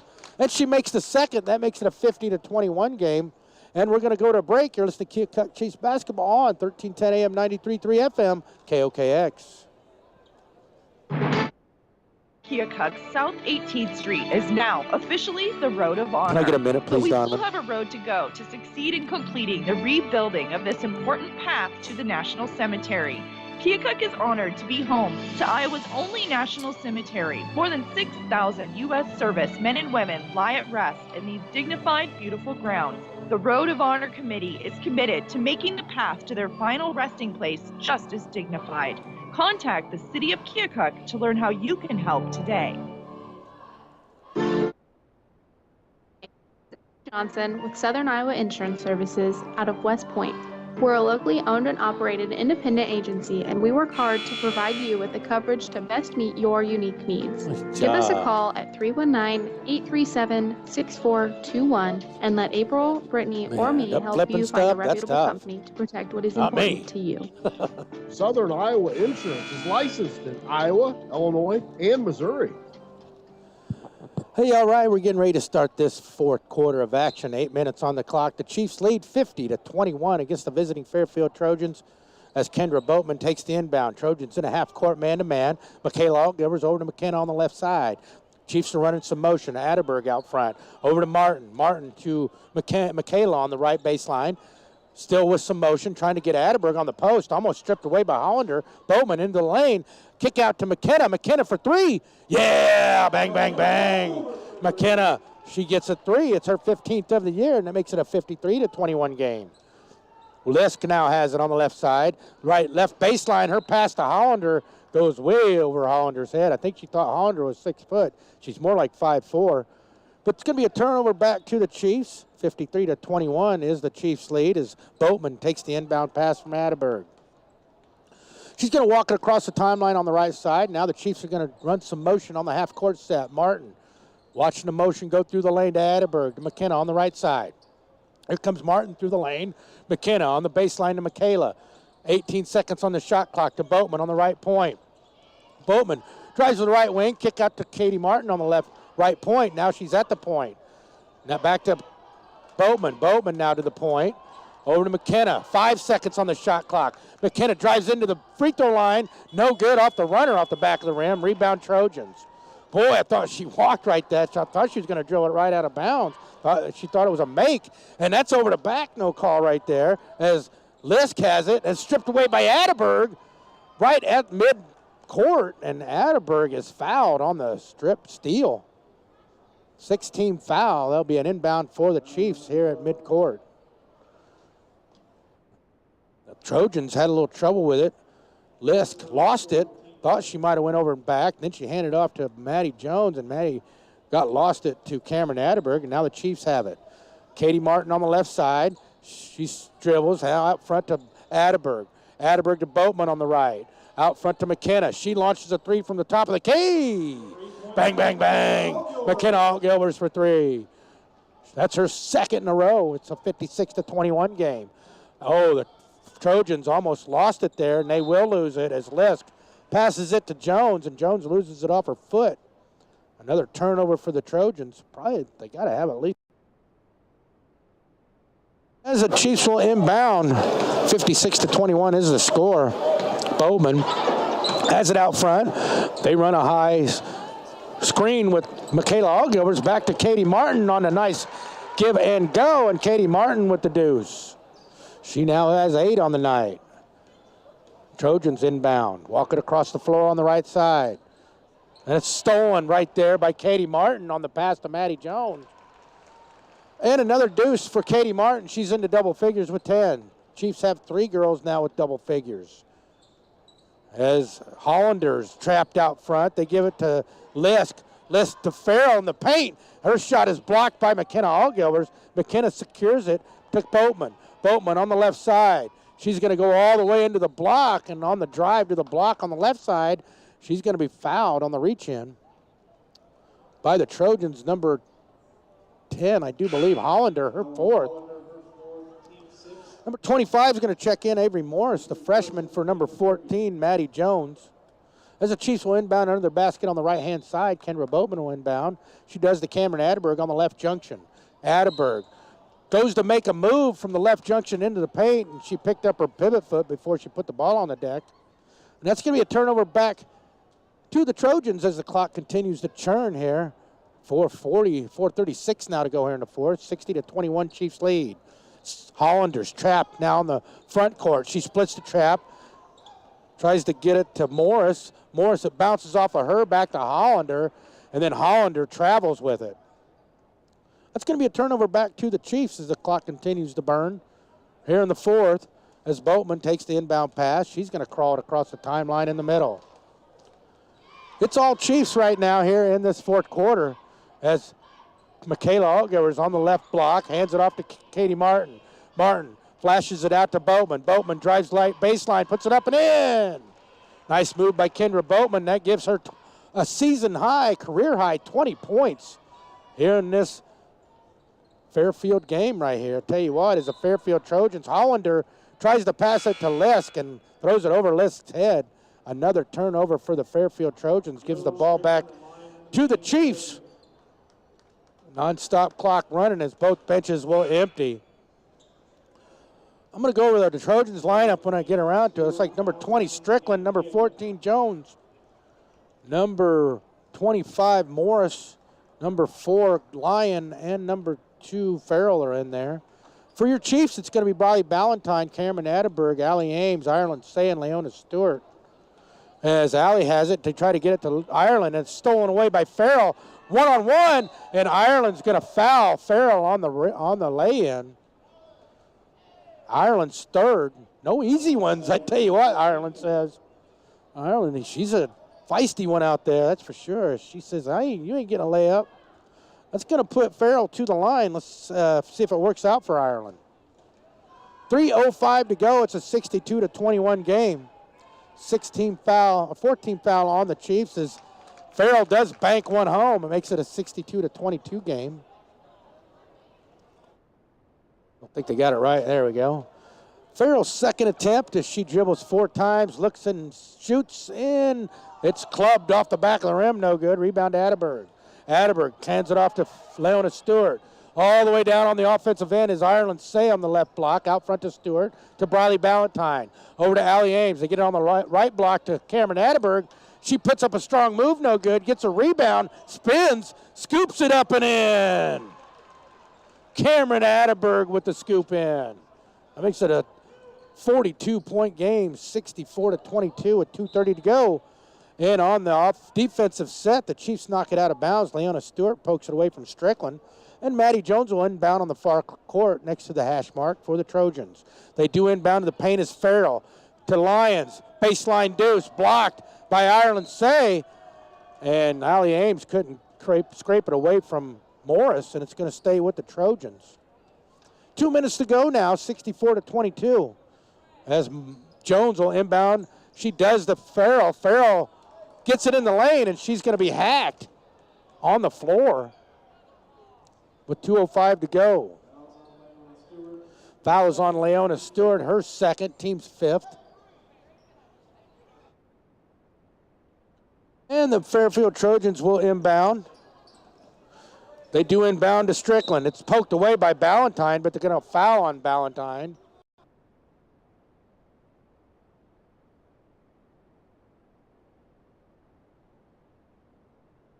So that's going to be an inbound for the Trojans. They do inbound it to Farrell, back to Jones. She launches a three from the left side, no good. Box out nicely by Ballantyne. She gets her own rebound. Now she's got 3-on-2. She's going to take it all the way to the rack, no good. Leona Stewart with the rebound out to Ireland Say. Under a minute 30 to go. Say on the right baseline, kick out to Stewart. Stewart loses it to Strickland, and it's going to stay with the Chiefs. As number 10, Savannah Hollander, and number 12, Lisk check back in. Morris and Strickland check out. Clock is still ticking, 1:14, 1:13 as Leona Stewart to inbound. She does to Allie Ames, out front to Briley Ballantyne, over to Leona Stewart. She bobbles it, picks it back up, now finds Atterberg on the right baseline. Atterberg over to Leona Stewart. Leona over to Briley Ballantyne. 1 second on the clock. Ballantyne launches a three at the buzzer. Wow. Briley Ballantyne for three at the shot clock buzzer goes off.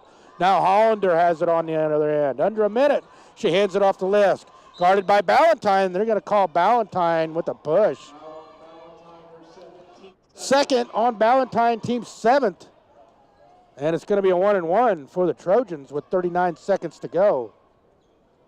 67-22 is the score. It's been all Chiefs here in this second half. The Fairfield Trojans have only scored 6 points in this second half alone, as the shot is up and good by Lisk. That makes it a 67-23 game. 39.1 to go. Leading scorers for the Chiefs, Cameron Atterberg with 11, Allie Ames with 9. As the free throw is no good by the Trojans. Rebound Say out to Stewart to Ballantyne. They're going to hold it up. Ballantyne over to Ames. Ames has 9 on the night. Katie Martin has 10. Ballantyne on the block to Atterberg. Back to Allie Ames for three from the baseline. No good. Rebound Farrell. 20 seconds to go as Lisk drives all the way down on the right side against Atterberg. Back out. Now to Lyon. Over to Jones. Baseline Hollander. She splits defenders, and she's going to be fouled from behind by the Chiefs. That's going to stop the clock with 9 seconds to go here in the fourth. And the Chiefs up 67-23.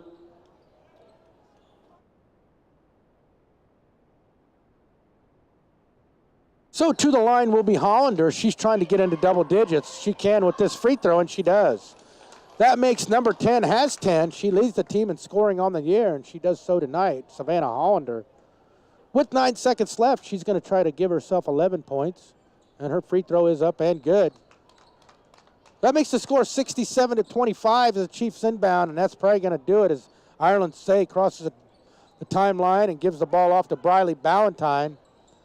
And that's going to do it after 4 quarters of play here at Wright Fieldhouse. It's your Keokuk girls 67 and the Fairfield girls 25. My Keokuk Chiropractic and Sports Injury Center player of the game, well, it's going to have to be Cameron Atterberg. That's what's up. Cameron Atterberg will be the Keokuk Chiropractic and Sports Injury Center player of the game for the Chiefs against Fairfield on this Tuesday night. And now we're going to go to intermission, and we're going to have boys basketball just right around the corner. It's going to be the Fairfield boys taking on the Keokuk boys. Can't wait for that to happen. We're going to go back to the station and take a word from our sponsors for a while, and I'll come back and we'll talk about the boys' action. And hopefully I'll give out the Keokuk Chiropractic and Sports Injury Center player of the game. You're listening to Keokuk basketball right here on 93.3 FM, 1310 AM, KOKX. Hi, this is Dr. Louise Fuller. Since 1932, Critchell Animal Hospital has been on the cutting edge of animal care. From our in-house laboratory equipment and pharmacy. Hey, Donovan, can I get 3 minutes, please? Yeah.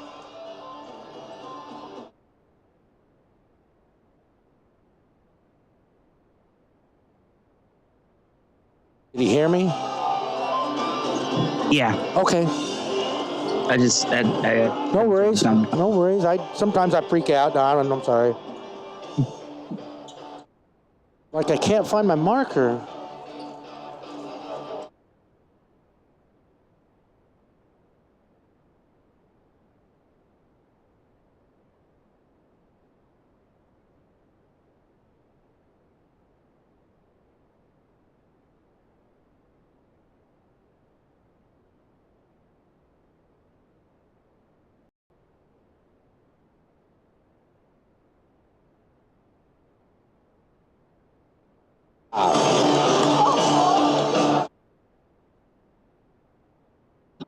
Care that they need.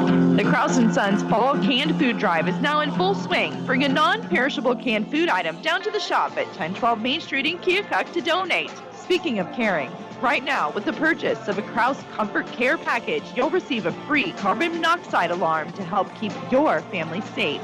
Contact Kraus & Sons today at 319-524-3714. Car accidents happen, so when the unthinkable strikes, Spelled her save name yourself a wrong. headache. Take it to Keokuk Collision Center, located at 28 North 17th Street. Family owned and operated for over 30 years, Keokuk's only complete auto body repair shop offers free estimates, insurance company assistance, a lifetime warranty, full service mechanical, towing, auto glass replacement, paintless dent repair, and more. Contact Keokuk Collision Center at 524-8817. Remember, when an accident happens, take it to Keokuk Collision Center. Hy-Vee equals quality, variety, convenience, healthy lifestyle, culinary expertise, and superior customer service. Not just in our Keokuk store, but right at your fingertips. Use Hy-Vee.com and the Hy-Vee mobile app to shop online with Hy-Vee aisles. View Hy-Vee Deals, your one-stop shop for hundreds of deals. View their online recipes to get yourself cooking like a pro. Your Keokuk Hy-Vee store, online and in your community. Introducing the Kumho Tire $70 instant rebate available exclusively at T.O. Haas Tire. Enjoy a smooth, comfortable ride, exceptional handling, superior all-weather performance, and enhanced braking characteristics with a new set of Kumho tires, and put $70 back in your pocket instantly. See store for qualifying tires or go to tohaas.com. T.O. Haas, Tire and Auto, a tradition of trust.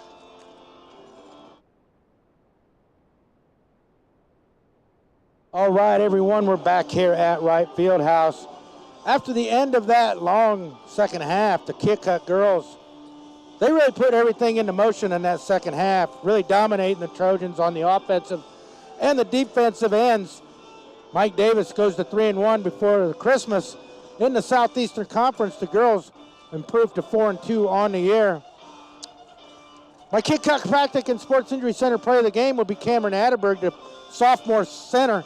Had 11, but she was all over the glass and in just a force in the paint for the Chiefs against the Fairfield Trojans. Trojans really had no answer for her down in the paint all game long. And once the Chiefs and Kendra Boatman and the guards started realizing that Kendra Boatman could easily do her damage on the block, they started trying to get the ball to her regularly. And that's when she started picking up some points. I'll tell you what, if she could just improve on her free throw shooting, she could have had probably 17, 20 points in that game today, but it'll come to her, I guarantee you that. Great job by Cameron. Great victory by the Keokuk Chiefs over visiting Trojans. Hey, once again, it's always great to get a victory before Christmas heading into the break, that's for sure. It's going to make Christmas even better for the girls. Allie Ames had 9. She was 3 for 6 from beyond the arc in the first quarter. She struggled a little bit from the second quarter, but she still finished with 9. I think that's a season high for her. Kendra Boatman had a season high 20. Tell you what, she is a good guard for the Chiefs. She makes things happen on the offensive, defensive ends. I tell you what, she is a really good player. I had her almost pegged for the player of the game, but I just gave it to her last Friday night. And Cameron really played her heart out, so that's why I gave Cameron that Keokuk Chiropractic and Sports Injury Center game instead of Kendra Boatman.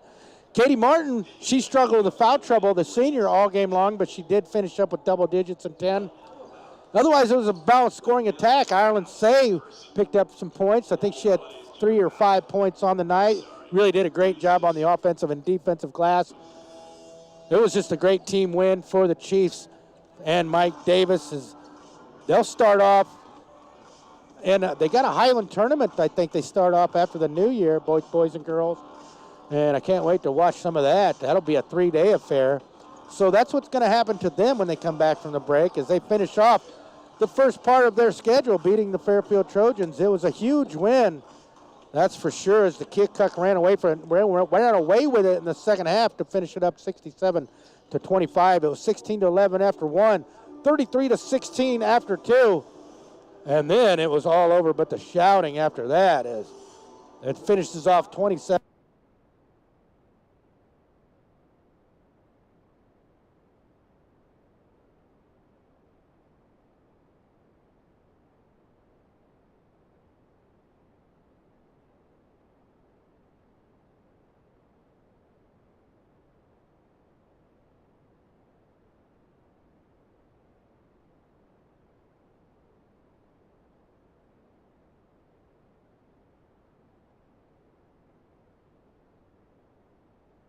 1310 AM 93.3 FM KOKX.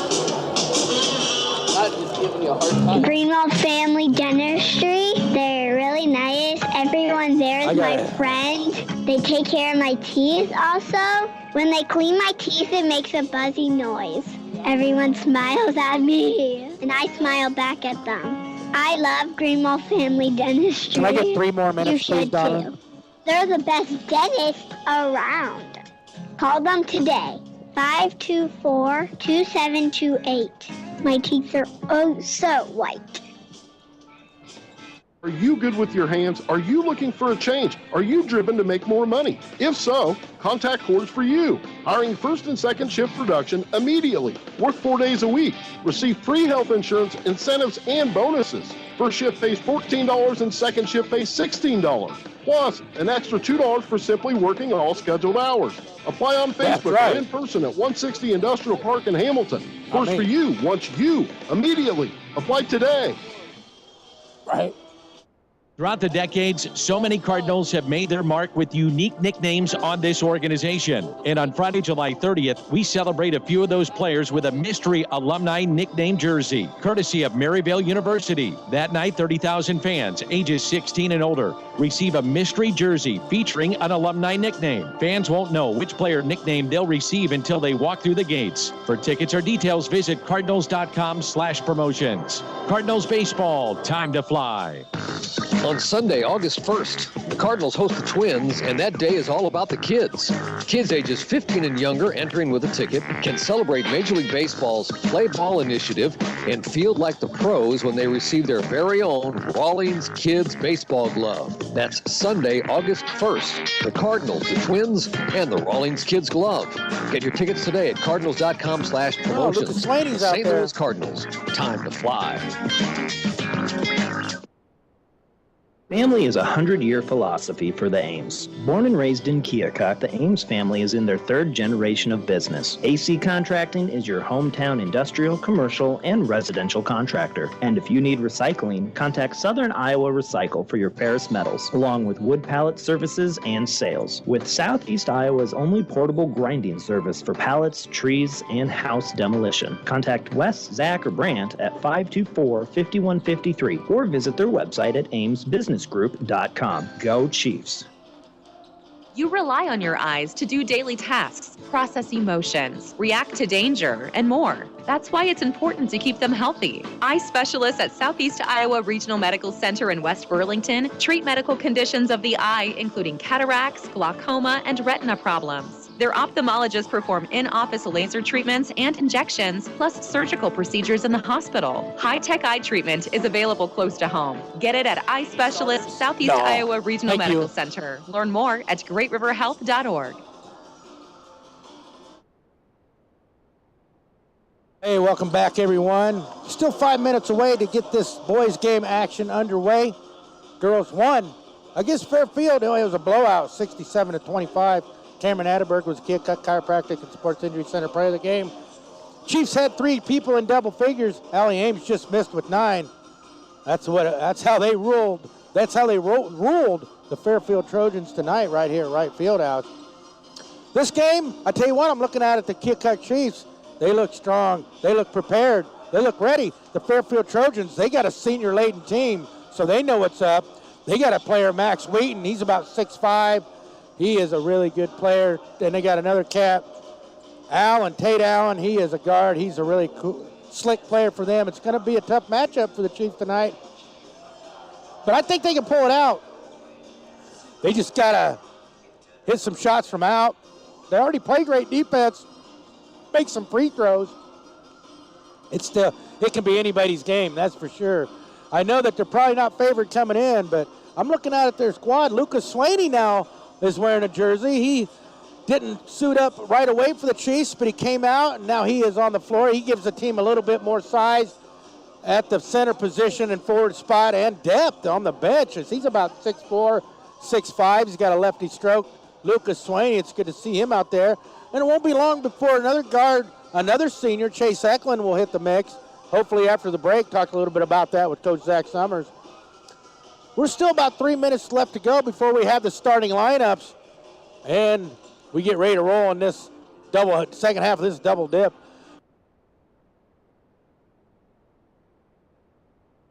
Liam O'Donnell at the other guard. It's a 3-guard lineup for them. Brenton Horde at the other guard. So it's Horde, Garcia, and O'Donnell at the guard position, and Blake Chase and Drew Campbell. That's been the starting lineup. However, Lucas Swaney's out there, as you never know how it's going to pan out here. That's for sure. I know that's been the starting lineup, so it could be the starting lineup going in this game. Trammell Smith could have an impact in this game too, the sophomore guard. I've watched him play some JV games. If he could put together a JV game and translate that into varsity, boy, he could be a real big key for the Chiefs this game. He had a couple big threes against the Clark County Indians last Saturday night, did Trammell Smith. That's for sure. The bench, I tell you what, that's something we don't talk a lot about, but bench depth, man, we need it. The Chiefs need it. They got to have it, and they're going to get it. Can they succeed with it? That's the thing. And tonight, they're probably going to need a little bit of that depth coming off the bench as they face off against a senior-laden Trojan team coming in here tonight. The Trojans boys are 2-4 coming in. They lost a couple heartbreakers, though. One to Pella by 3. And they beat they lost a good Burlington team by 9. So Burlington beat the Chiefs by 30. That tells you anything. But anything's possible. I'll tell you what, home games are the best games. We've got to get a win before the break. I can't wait to get things started here tonight. Both teams are going to huddle up. We still got a couple minutes before we got the starting lineups. You're listening to Keokuk Chiefs basketball right here on 93.3 FM, 1310 AM, KOKX. Did you envision yourself with an updated look in 2022? American Eye Care has you covered. We are now offering 50% off a pair of glasses or sunglasses when you purchase a year's supply of contacts, including non-prescription sunglasses. Not a contact wearer and want to have options for your look? Buy one pair of glasses at regular price, get a second pair 50% off. Come see us at American Eye Care in Burlington, Fort Madison, Keokuk, and Mount Pleasant, and see life better.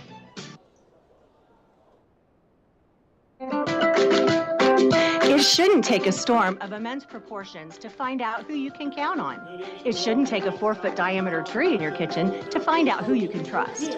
It shouldn't take the worst to bring out our best, but sometimes it does, and that's the silver lining. To find out more about West Bend Mutual Insurance and the silver lining, contact LJ Insurance in Keokuk and Fort Madison at 319-524-4223.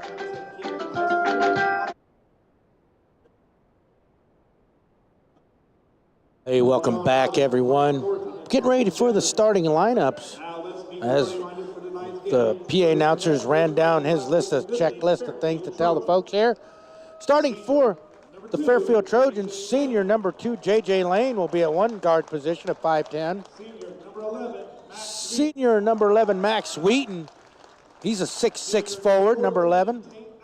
Tate Allen will be another guard, number 14 of 6 foot.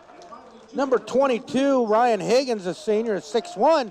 And number 23, Sam Wheaton, the junior at 6'3". Must be Max Wheaton's brother, so it's a Wheaton connection out there. That's the starting lineup for the Trojans coming in as they turn the lights down. We go look at the video board. It's time for a little video magic. That's what happens right here at the right field house as they introduce the Chiefs starting lineup. They do a lot of Imagine Dragons. That's right. I'm a believer. I believe tonight they can pull out a victory against a tough Fairfield Trojans boys basketball team. It's going to take a lot of magic, but I think they got it in them. As I'm going to go to a break is what I'm going to do. When we come back, we're probably going to have a tip-off. You're listening to Keokuk Chiefs basketball right here on 1310 AM, 93.3 FM, KOKX. Rockcorn Insurance is Keokuk's premier 30 seconds, please, Donovan. Insurance agency. Offering home, life, auto, and business insurance, Ryan and his team care about their hometown and have been serving the Keokuk area for 20 years. As an independent agent, Rockcorn Insurance will shop around for the best coverage and rates available for you. Call Ryan today at 319-524-3640 or visit him on the web at roughcorninsurance.com. Roughcorn Insurance, serving Iowa, Illinois, and Missouri since 2003. Hey, we're back here at Right Field House. They're introducing the Keokuk Chiefs starting lineup. Looks like Trammell Smith is going to be in the starting lineup tonight. The starting lineup.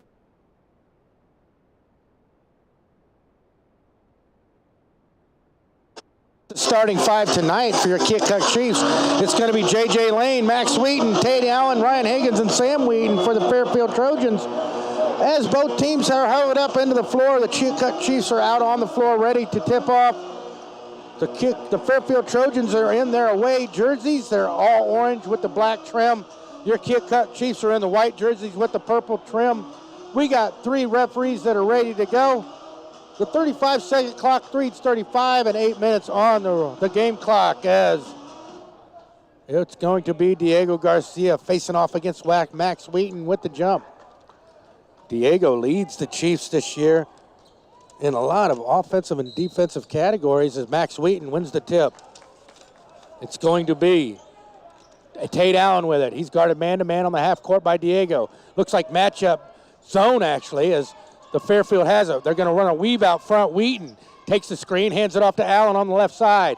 Allen guarded by Trammell Smith. He takes the screen. Allen still with the dribble on the right. Goes to free throw line. Tries to get it down low to number 22, Ryan Wiggins, but it's picked off by Diego Garcia, and they're going to call a foul on the Trojans on the steal by Diego. Foul is on Higgins, his first, team's first. Just getting started in the first. It's still a 0-0 score, 7:38 in the first. Brenton Horde deals it off to Diego, back to Brenton as the Fairfield Trojans fall back in their own man-to-man defense on the half-court style. Chiefs run a weave. Horde to Smith to Chase. Chase picks up his dribble to Campbell. Campbell baseline to Horde on the left side, guarded by Allen. Horde drives left, puts up a layup, partially blocked by Wheaton. Rebound Wheaton to Tate Allen on the right side. All the way down on the left side. Now he goes into the free throw line. Pass to Higgins on the baseline. He puts it up and in. Nice pass from Tate Allen. Higgins put it right up and in on the block. 2-0 Trojans as Brenton Horde drives it down the right side. Brenton all the way over to Trammell Smith on the left. Trammell over to Drew Campbell on the left wing. He picks up his dribble. Now he's trying to find Diego Garcia. He does. Diego into the lane from the left junction. He puts up a layup up and in with the body contact. No foul, but he gets the roll. 2-2 is the score. Chiefs fall back into a half-court man-to-man matchup zone.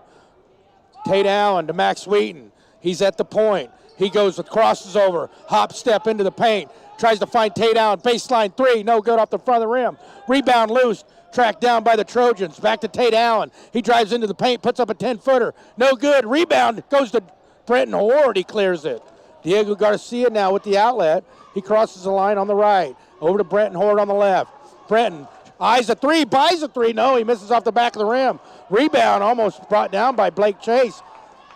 But Sam Wheaton brings it down to number 14, Tate Allen. Allen out front to Wheaton, Sam Wheaton. On the corner to Tate Allen. Allen out front to number 2, J.J. Lane. Back to Allen. Allen drives into the paint from the right. Puts up a layup, no good. Rebound Max Wheaton, he puts it up and in. Max Wheaton's a load down there at 6'6". That makes it a 4-2 game with 5:30 to go here in the first. Brenton Horde crosses the timeline on the right. Trojans fall back into a man-to-man zone defense. Horde crossover, drives in from the right junction, and he's going to face off against J.J. Lane, and he's going to draw the foul on J.J. Lane on the drive into the lane on the right side from the right junction, and Brenton Horde will go the line for 2 with 5:30 to go here in the first. Second team foul on the Trojans as Brenton Horde to go the line for a pair. Brenton on the year. First one is good. He shoots 56.5% from the free throw line on the year. He makes it a 4-3 game, his first points of the night. Brenton takes the ball from the referee, takes 3 dribbles, spins, takes another dribble, shoots, and scores around and in. That ties it up at 4 here early. J.J. Lane takes the inbound from Higgins. Across the timeline, now to Lane. That was Tate Allen, to Lane. Lane to Sam Wheaton. Sam goes left to right. Now he's on the right side of the floor. They try to get it to a high post. Almost stolen by Brenton Horde. Back to Sam Wheaton out front to Lane. Over to J.J. Lane from Allen. J.J. Lane, stop, pop, in and out. Rebound, Drew Campbell, and he's fouled on the rebound by Sam Wheaton. It's going to be the third team foul on the Trojans. Nice box out by Drew Campbell. We're at 4-4, first foul on Wheaton, third team foul on the Trojans. Clock's at 5 minutes. It's a 4-all game here in the first. Brenton Horde on the left side, waiting for the offense to dial in with the handle. Still on the left side. Trammell drives left. Kick out Brenton Horde on the left. Oh, he tries to skip pass to Drew Campbell. Drew Campbell is diving in the lane, and it goes by Drew Campbell. That's going to be a miscue and a turnover back to the Trojans. Sam Wheaton will inbound to Tate Allen. Allen takes the inbound. He's going to walk it across the floor. Chiefs still in a half-court defense. Match up 2-3, it looks like. Allen out front to Lane on the right side. Over, skip pass to Allen on the left. Allen drives right to J.J. Lane, now at the point. He goes left. Now back right to Wheaton. Out front to Lane, over to Tate Allen on the left side. Skip pass to Wheaton. On the right block, wide open. He puts it up and in. Chiefs lost track of their defense on the backside, and tell you what, Tate Allen found a wide open Sam Wheaton for two. That makes it a 6-4 game. Blake Chase now on the left point. Over to Brenton Horde on the right point. Brenton takes a dribble. Now to Diego. Diego goes into the free throw line. Still with the dribble. Tries to get it to Drew Campbell. Loses it. Drew Campbell gets it back. Now Drew Campbell with the dribble. Going into the paint from the left junction. Spins. Picks up his dribble, and they're going to call Drew Campbell with the travel. Drew Campbell had a nice idea, just didn't have the finish. That's going to be a turnover back to the Trojans with 3:51 to go as Lucas Swaney checks in for his first action of the season, and Drew Campbell checks out. Trammell Smith checks out, and Mason Klaus checks in. A little bit more depth for the Chiefs now that Lucas Swaney's back. 3:45 to go. It's 6-4 Trojans lead as J.J. Lane has it at the top of the key. Now Max Wheaton at the free throw line into the paint, hands it off to J.J. Lane back. J.J. Lane moves into the lane. His right block jumper is blocked, and the pass down low to Sam Wheaton from Tate Allen, and Wheaton pump fakes Lucas Swain. He gets him up in the air and finish with the hoop, and he's going to go the line with the harm. Sam Wheaton's fourth point. He can make it a 5-point game with this and one. 3:30 to go in the first. Wheaton's shot is good, and that makes it a 9-4 game. So, the Chiefs will inbound. Brenton Horde does. Fairfield still in a half-court man-to-man defense. Brenton guarded by J.J. Lane. He's going to drive all the way into the lane. Puts up one off the glass. No good. Rebound J.J. Lane. He's got the ball. He's going to drive all the way into the left junction. Out to Tate Allen for three from the left wing, and it's good. Nothing but net for Tate Allen. That makes it a 12-4 game. Big offensive boost by the Trojans. And the Chiefs needed an offensive set and a deuce. Garcia from the left block out to Horde for three. No good. Rebound. That's going to be Sam Wheaton. He's going to clear it down the right side. Almost loses the dribble to his brother Max. Stop, pop, 10-footer, good. Might lead to a timeout. Who knows? I tell you what, they need to pick up the defense to the Keokuk Chiefs.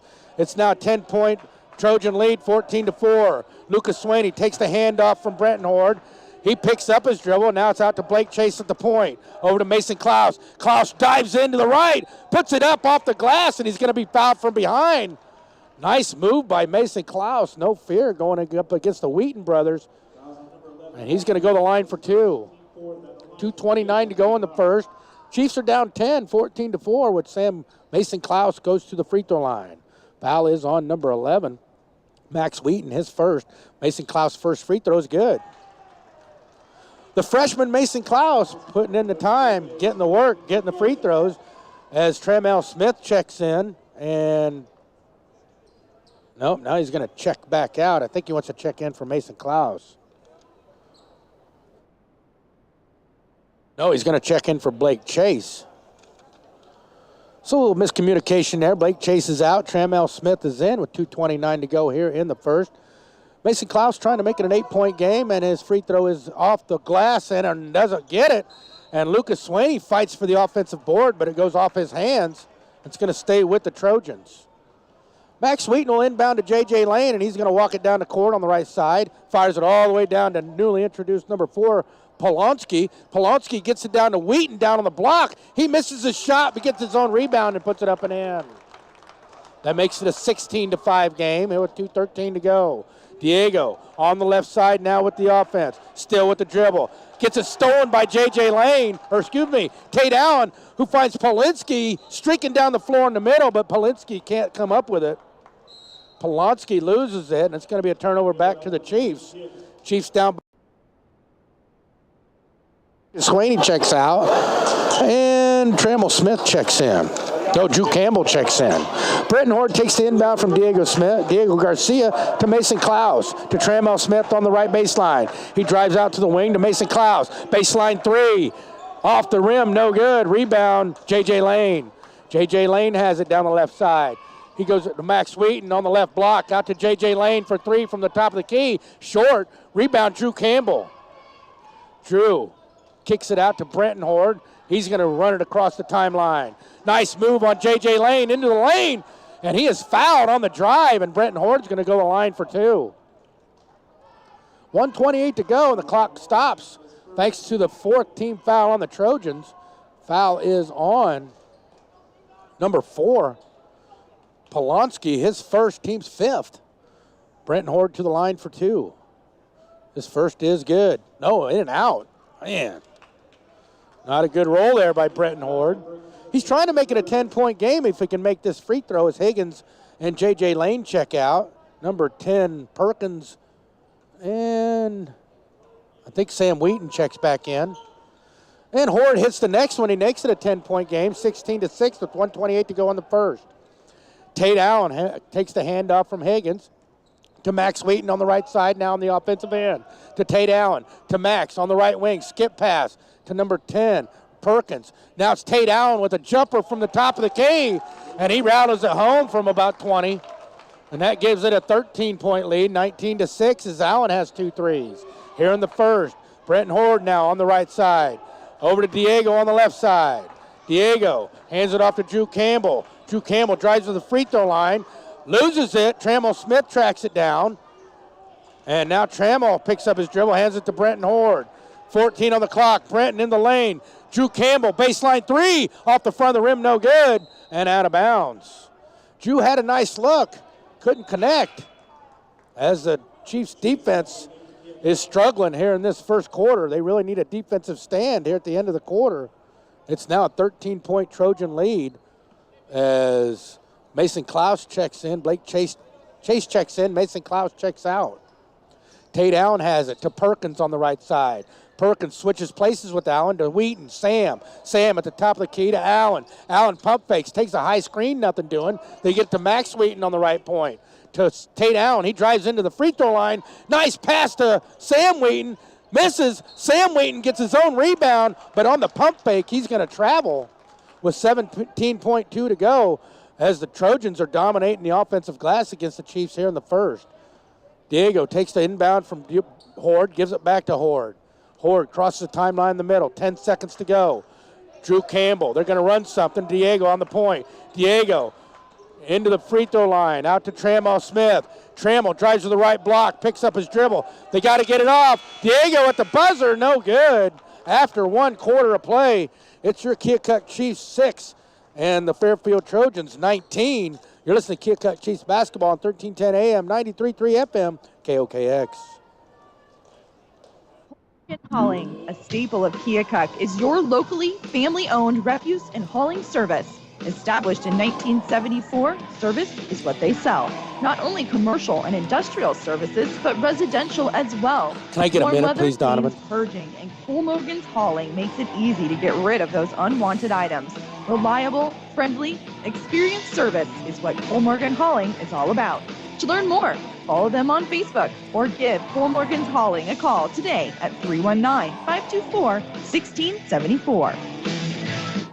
Keokuk Chiropractic and Sports Injury Center has been awarded the Best DM Chiropractor in Lee County. At Keokuk Chiropractic and Sports Injury Center, Dr. Walter and his staff are committed to bringing you the concerned and individual attention you deserve. Let Dr. Walter and his staff put their award-winning service to work for you. Keokuk Chiropractic and Sports Injury Center, located at 924 Main in Keokuk. Call 524-0905. Proud sponsor of the Keokuk Chiefs Player of the Game. All right, welcome back, everyone, to start of this second quarter. The Chiefs are going to have to put some offense together to get back in this game. They are behind 13, 19-6 so far. As Trammell Smith takes the inbound from Brenton Horde. He drives right, picks up his dribble. Now Diego Garcia flashes baseline. Diego making a move on Tate Allen, and Tate Allen's going to bump him. And that's going to be a quick foul here in start this second quarter. It's going to be the 16th foul. Hand side of the floor. Trammell Smith will inbound to out front to Blake Chase. Blake drives left, kick out. Drew Campbell, he drives left on the baseline, out over to Blake Chase, still on the baseline.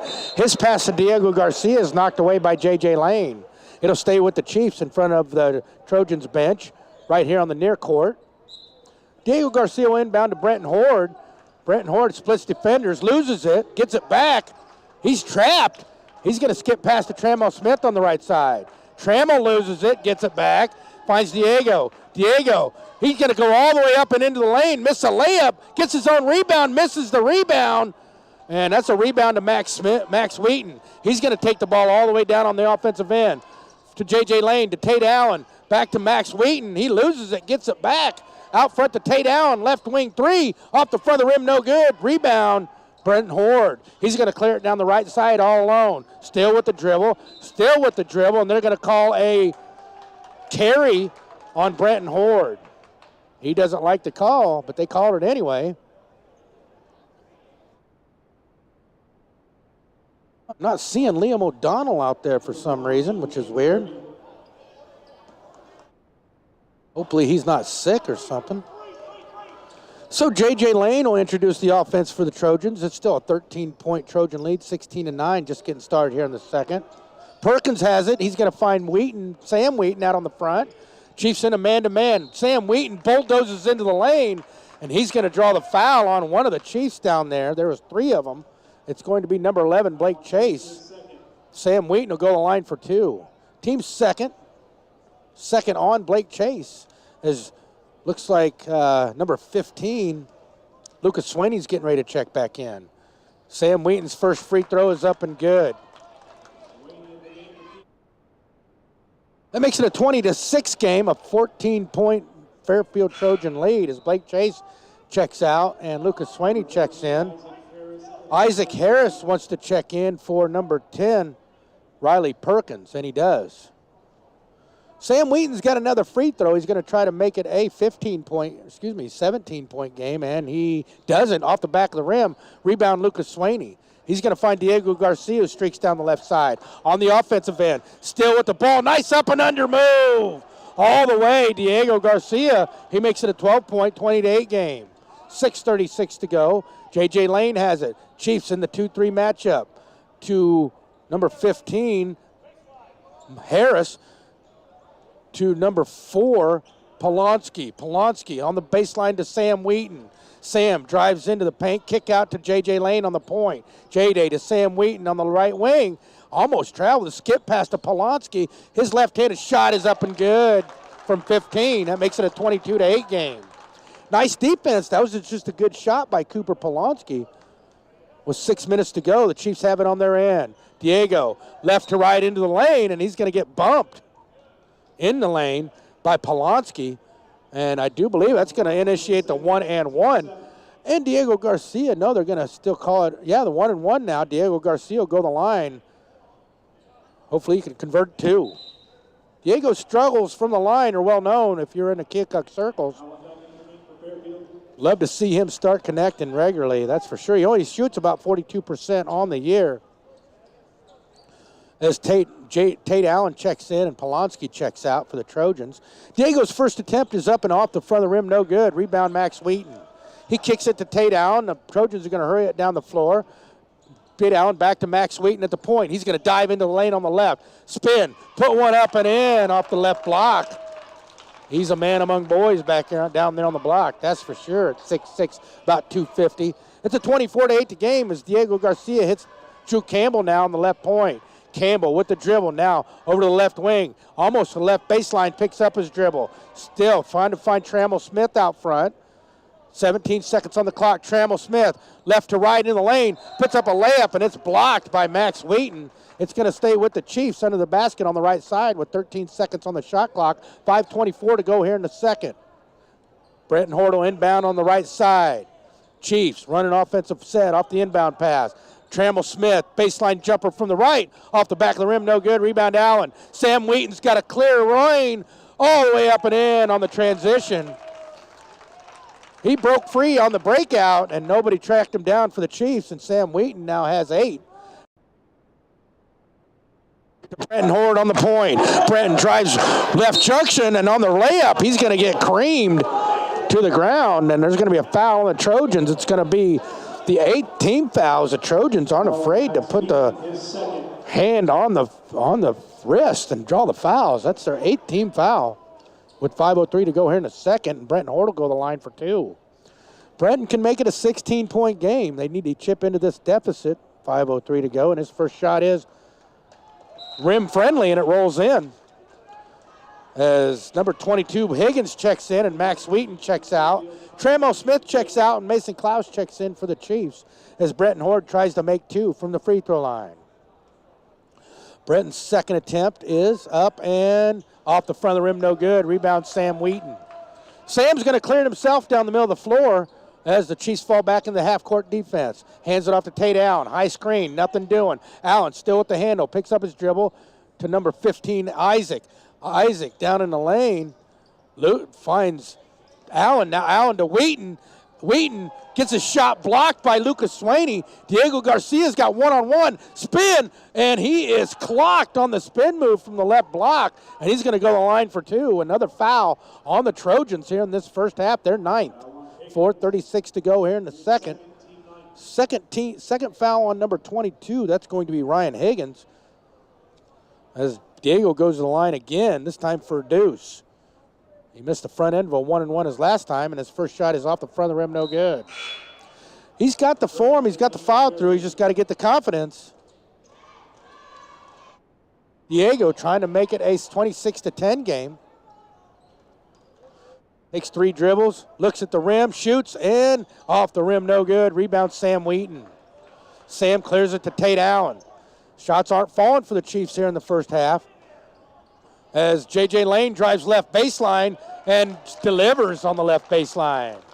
That makes it a 28-9 game as Brenton Horde streaks down the floor in the middle of the floor, and then he's going to get fouled by Sam Wheaton out on the perimeter. Pretty stupid foul right there by Sam Wheaton on the reach-in. His second, team's 10th.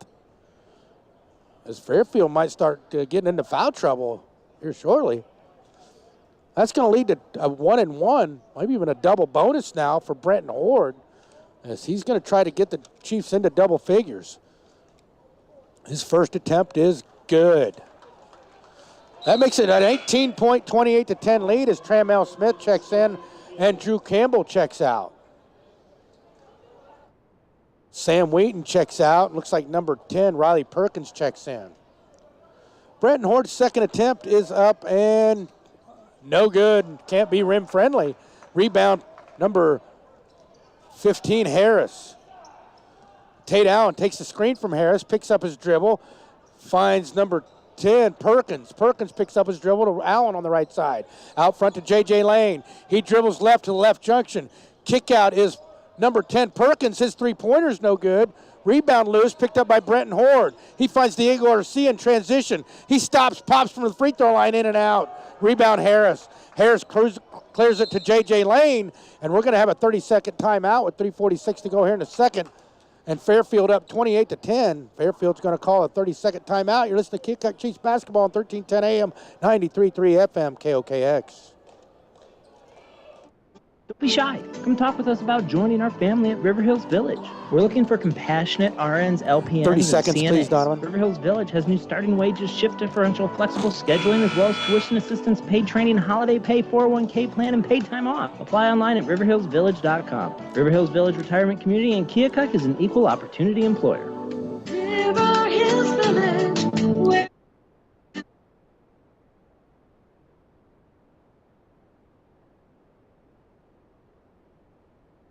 Hey, we're back here at Wright Fieldhouse where the Chiefs are going to have to scrape together some offense to get back in this game. They're down 18, 28-10.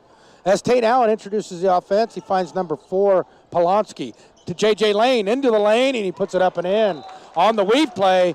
And that's going to lead to another quick timeout by Zach Summers. He's going to talk over those defensive failings on that play. It's a 20-point lead for the Trojans, 30-10. You're listening to Keokuk Chiefs basketball on 1310 AM, 93.3 FM, KOKX. Newberry Towing and Recovery, located in Keokuk and Mount Pleasant, Iowa, has proudly served the tri-state area for Can you get a over minute, please, 40 Donovan? years. Newberry Towing and Recovery provides 24-hour roadside towing, recovery, and much more. For all your towing needs, call Newberry Towing and Recovery at 319-524-4014 in Keokuk or 319-201-9999 in Mount Pleasant, Iowa. All right, we're back here at Wright Fieldhouse where the Chiefs will inbound. They're down 20, 30-10 against the tough Fairfield Trojans team. We knew coming in it was going to take a heck of a game to win, and right now it looks not so promising, but anything's possible as the clock's finishing off the time for the timeout, and the Chiefs will inbound. It's going to be Diego Garcia back to Brenton Horde, and the Fairfield Trojans in a half-court man-to-man defense. Brenton to the point, hands off to Lucas Swaney. Lucas picks up his dribble, still looking to Mason Klaus on the right. Mason, he's going to drive all the way up to the rack, and he's going to get hammered by Isaac on the move to the hole, and that means Mason Klaus is going to go to the line for 2, and that's the 11th team foul on the Trojans. That's going to stop the clock with 3:18 to go. Mason Klaus is going to try to make it a 18-point game with these 2 free throws. Mason's first attempt is up and off the back of the rim, no good. So the Chiefs have probably missed about at least a half a dozen free throws this half, I would say. It could make the score a little closer, that's for sure, if they can make them. As Mason, second attempt is up and no good. They gave him another one. That was a lane violation. I didn't see it, but he is now 0 for 2 regardless. Come on, Mason. Let's get this next one. Make it a 19-point, 20-11 game. Mason's second attempt is up and good. Nothing but net. That does make it a 30-11 game as Tate Allen takes the inbound from Isaac. Harris. That's going to be number 4. Polonsky out front to Harris to J.J. Lane. Lane drives right, spins to the free throw line, to Perkins. Perkins to the free throw line, to Allen. Allen to the right junction. Finds Isaac down on the left block, and he puts it up and in with the left hand. Nice motion play by the Fairfield Trojans, and it produces a deuce for Harris. And an and one. As Drew Campbell gets ready to check in for Lucas Swaney. Harris to the line for and one, trying to make it a 33-11 game. Harris's first attempt is up and off the back of the rim and in. It hit off the glass and then dropped in. What touch from Harris as Brenton Horde takes the entry pass on the offensive end, dealing on Lane, into the lane. With the left hand, he puts it up and in and draws yet another foul on the Fairfield Trojans, their 11th.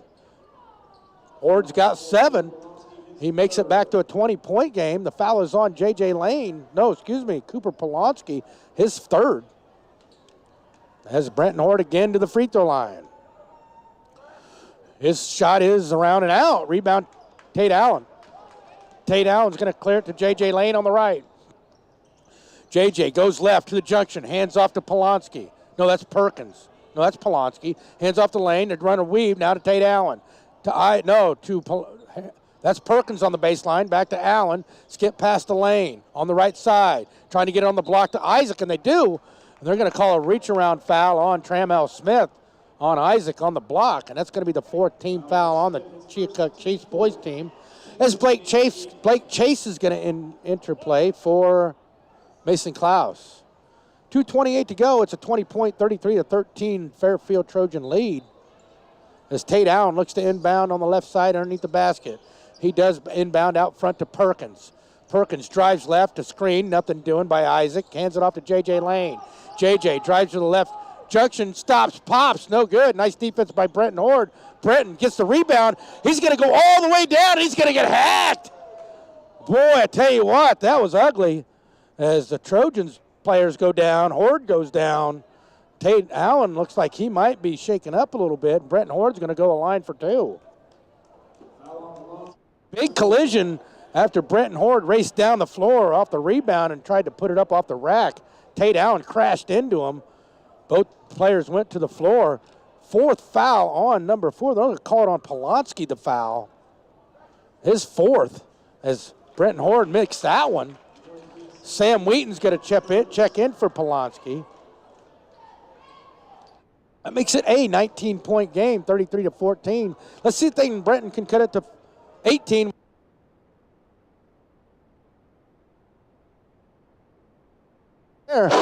With 2:13 to go, that makes it an 18-point, 33-15 lead. Brenton Horde's got 8.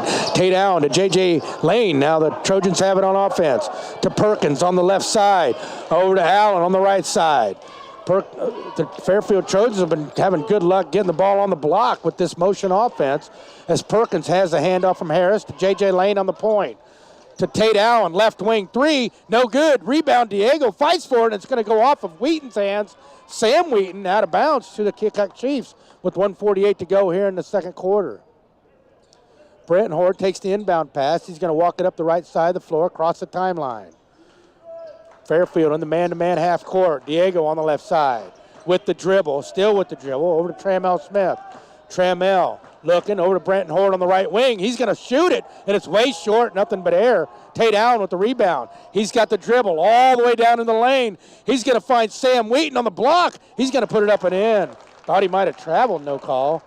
That makes it back to a 20-point lead. Sam Wheaton's got 10 to lead the Fairfield Trojans, as Brenton Horde has it on the right, on the offensive end to Trammell Smith. Drew Campbell to Blake Chase to Diego Garcia on the block. He makes a move, jumps, get past to Trammell Smith. Drew Campbell to Blake Chase. Brenton Horde on the baseline, trying to deal against Tate Allen. He picks up his dribble, gets it knocked loose. Drew Campbell, 9 seconds on the shot clock. Brenton Horde, baseline 3, off the front of the rim. Rebound, Drew Campbell, and he double dribbles. Another turnover back to the Trojans with 48.3 left. Boy, the Chiefs had multiple opportunities to catch in there, but couldn't find the basket, as now the Fairfield Trojans have it with under a minute left. Tate Allen from J.J. Lane, skip past to Perkins on the left side. Perkins drives right to the point, over to Harris on the right point.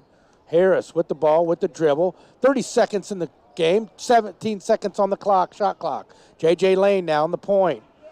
They're going to set up an offense, set up a play. Tate Allen on the right wing. 7 seconds. Now over to Perkins on the right wing, to Allen on the point, to J.J. Lane. J.J. Lane, and that's going to be a shot clock violation, as Lane has it in his hands and doesn't do anything with it. And it's going to be a turnover back to the Chiefs with 12.5 to go. Let's see if the Chiefs can get a good look here and go into halftime with a bucket. Diego takes the inbound, back to Brenton. Under 10, Brenton. At the point, 7 seconds to Blake Chase on the left wing. Blake, he's going to drive it into the right block. Euro step in the lane. He puts it up, was hacked, no call. And after 1/2 of play, it's your Keokuk Chiefs 15 and the Fairfield Trojans 35. You're listening to Keokuk Chiefs basketball on 1310 AM, 93.3 FM, KOKX. Keokuk South 18th Street is now officially the Road of Honor.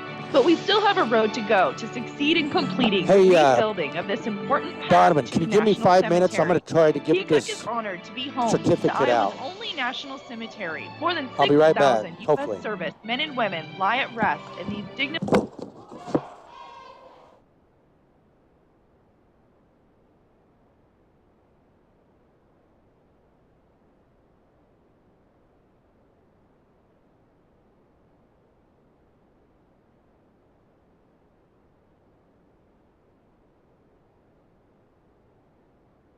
Writing, customer service to claims is all done locally. We are always here for you on the west side of the square in West Point, Iowa. Give us a call at 319-837-6421 and let April, Brittany, or me help you get the insurance you need at an affordable rate.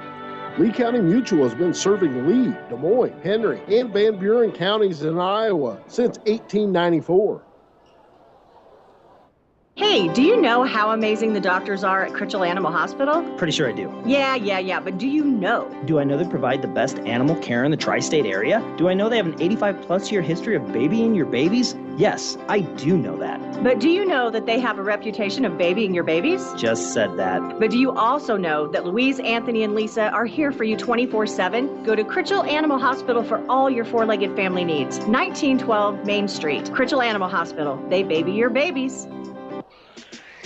Come experience the best eye care from the friendly professional staff at Dr. R.J. Greenfield, a certified therapeutic optometrist who specializes in contact lenses, eye disease, and glaucoma. Dr. R.J. Greenfield's office works closely with eyewear representatives to provide the latest and greatest in both fashion and technology. So stop in and browse frames at 3341.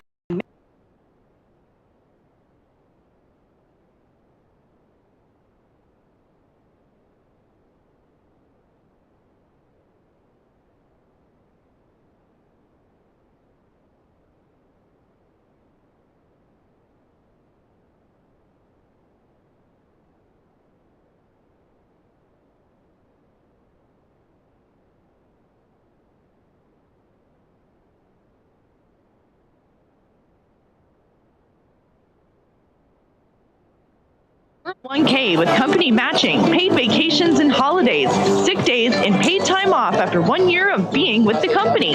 Join the family at Krause & Sons. Call 319-524-3714 today. Car accidents happen, so when the unthinkable strikes, save yourself a headache. Take it to Keokuk Collision Center, located at 28 North 17th Street. Family owned and operated for over 30 years, Keokuk's only complete auto body repair shop offers free estimates, insurance company assistance, a lifetime warranty, I wouldn't mind that. full-service mechanical, towing, auto glass replacement, paintless dent repair, really. and more. Contact Keokuk Collision Center, 524-8817. Remember, when an accident happens, take it to Keokuk Collision Center. What can you say?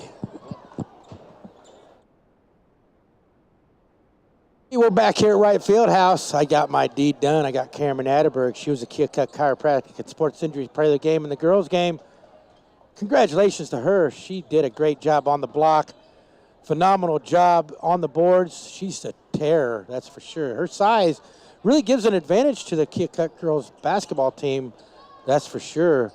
And it came out to play tonight. Congratulations to her. I just want to shout out also to Kendra Boatman. Probably a season high, career high 20 points for her on the night. Great game for the girls. They beat the Fairfield girls by a lot. I'm going to get that score again, possibly. I got it written down here. It was 67-25. It was all Chiefs. Right here in the second game, I tell you what, the Fairfield Trojan boys, it's a 20-point game for the Fairfield Trojans. They're up 35-15 against your Keokuk boys team. Diego Garcia has four points. Brenton Horde leads the team with 9. They just can't seem to get the ball rolling on the offensive end. They've had a couple defensive lapses also in that first half. But overall, you know, I thought it was a pretty good half for them. If they just could have made a couple free throws, would have been a lot better for them, that's for sure. Seems like that's been their Achilles heel for a couple years. Not sure why. But we're still in intermission, trying to figure out what my Keokuk chiropractic and sports injury. Right now, Brenton Horde is the leading candidate for Keokuk chiropractic and sports injury center player of the game. How about this second half? I tell you what, the Keokuk Chiefs are going to have to really box out on the boards because the Fairfield Trojans, they just got beef down on the block that the Chiefs don't have. And I'm not seeing Liam O'Donnell, unfortunately, the senior for the Chiefs. And anytime you lose a senior out, tell you what, hopefully he's okay. But they're going to have to rely a lot more on their outside shooting to get back in this game. Hopefully they can get their defense to work together some turnovers, to get some easy buckets in transition. They're just going to have to start moving the ball, picking up the pace in the second half, moving the ball around the perimeter, trying to get loose balls. They've been trying to, they just got to do a better job of boxing out, hitting free throws, and hitting open shots. Maybe this second half, they can put together a little run and close the gap a little bit. Hopefully that's the case. Fairfield Trojans, I tell you what, they've been packing. It seems like they fouled the Chiefs 15 times in that first half. And it didn't really pay off for the Chiefs, but if they keep that up, they're not going to have any players left to play this game. So one wonders if they'll kind of just slow off the pace on the fouling a little bit here in this second half. Might make it a little bit easier for the Chiefs to score. We'll see how it plays out. They got plenty of depth that the Chiefs don't have. That's for sure, at least not right now. There's still about 3 minutes left to go before we tip off in the second half. I'm going to put it back to our studios, back to Donovan. Hey, you're listening to Keokuk Boys Basketball right here on 1310 AM, 93.3 FM, KOKX. Who really has the best beef? Meet the facts. I get 2 minutes, please, Donovan. IV standards are so strict, their cattle have to be hand-selected. And only about 6% of all beef is able to bear the Hy-Vee brand. Only 6%. Many claim to have the best beef, but it's time to meet the facts. For more details on Hy-Vee's strict standards, go to meetthefacts.hyvee.com. Hy-Vee has the best beef guaranteed. Introducing the Kumho Tire $70 instant rebate available exclusively at T.O. Haas Tire. Enjoy a smooth, comfortable ride, exceptional handling, superior all-weather performance, and enhanced braking characteristics with a new set of Kumho tires, and put $70 back in your pocket instantly. See store for qualifying tires or go to tohaas.com. T.O. Haas, Tire and Auto, a tradition of trust. Greenwald Family Dentistry. They're really nice. Everyone there is my friend. They take teeth. It makes a buzzy noise. Everyone smiles at me, and I smile back at them. I love Greenwald Family Dentistry. You should too. They're the best dentists around. Call them today. 524-2728. My teeth are oh so white. Are you good with your hands? Are you looking for a change? Are you driven to make more money? If so, contact Core's for you. Hiring first and second shift production immediately. Work 4 days a week. Receive free health insurance, incentives, and bonuses. First shift pays $14 and second shift pays $16. Plus, an extra $2 for simply working all scheduled hours. Apply on Facebook or in person at 160 Industrial Park in Hamilton. Course for you, wants you, immediately. Apply today. All right, we're back. We're back here at Wright Fieldhouse. Trying to get this second half underway. Still a minute or so on the clock. Boys are still out there shooting around. Your Keokuk boys are down 20, 35-15 against the visiting Fairfield Trojans. Last game before the Christmas break. Let's see if the Keokuk Chiefs can make something of this game here in this second half. That's the question. Can they and will they? I think they have it in them. It's just a matter of making shots, making and eliminating turnovers. They can do those two things. They can get in this game, hopefully, and make a game of it. You never know. 20 points isn't a lot. It's only, if you make a bunch of threes, it's only about maybe 4 or 5 or 6 possessions. Depends on how the game's flowing. I know if they just got to hit better from the free throw line. It seems like they missed a half a dozen free throws in that first half. As both teams are huddling up, we're going to hear the clock buzz here in just a second. And we're going to have our second half of action to get started. Chiefs trying to pick up a win. They won twice last week against Clark County and against Monroe City here at home. They lost here at home on Friday night to the Fort Madison boys basketball team. That was a tough game, too. They was right in it until that 10-0 run to start the fourth quarter. Kind of similar situation that's happened in the second quarter of this game. Fairfield kind of took control right close to the end of the first quarter. So Fairfield breaks huddle. They're going to have the ball as we start this second half. Max Wheaton's going to inbound for them over on the far side at the middle of the floor. It's a 35-15 game. We get started here in this second half. Sam Wheaton takes the inbound pass from his brother Max Wheaton.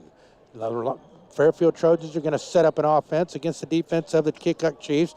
Tate Allen back to Sam Wheaton on the left side. Back out front to Tate Allen over to J.J. Lane. Skip pass to Tate Allen. He launches a three from the left side, and he nails it. He's got 3 threes on the night. He's got 9, and it's now a 38-15, 23-point lead. Blake Chase at the free throw line. High post. He backs it out behind the three-point line. He picks up his dribble, and he's going to hand it off to Diego Garcia on the right side. Diego, harangued by Tate Allen, takes a dribble. Now over on the right side again to the baseline, Blake Chase. Out front to Brenton Hoare, to Trammell Smith, to Diego Garcia, baseline three. Off the rim, no good. Rebound, Higgins. Higgins is going to clear it to Tate Allen, who's going to find Max Wheaton on the left side. Back to Tate Allen. He doesn't shoot the three, drives into the paint on the right junction, now kicks out to J.J. Lane. J.J. with the dribble between the legs over to Higgins on the right side. Higgins dives into the lane from the left side to J.J. Lane on the baseline. J.J. drives left baseline, puts it up and in. Nice layup by J.J. Lane. And the Fairfield Trojans have the first 5 points of the second half.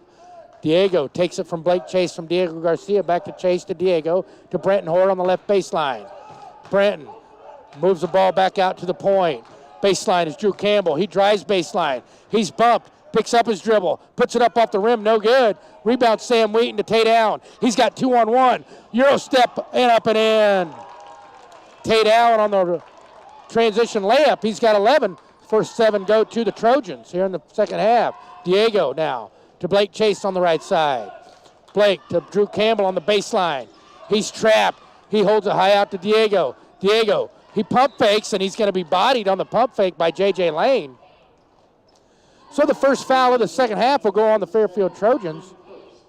42-15 is the score. Trojans are dominating right now. As Drew Campbell to Blake Chase on the inbound. Blake splits defenders in the lane, puts up a nice up and under left-handed layup with contact, and he makes it. It's a 42-17 game. 5:58 to go here in the third. Getting started here in the second half. Tate Allen to Sam Wheaton on the right. Back to Tate Allen to J.J. Lane on the left. Skip past to Tate Allen. He's going to launch a three from the right. In and out. Rebound Max Wheaton puts it up and in. Easily as Brenton Hoare takes the inbound to Diego Garcia across the timeline on the right.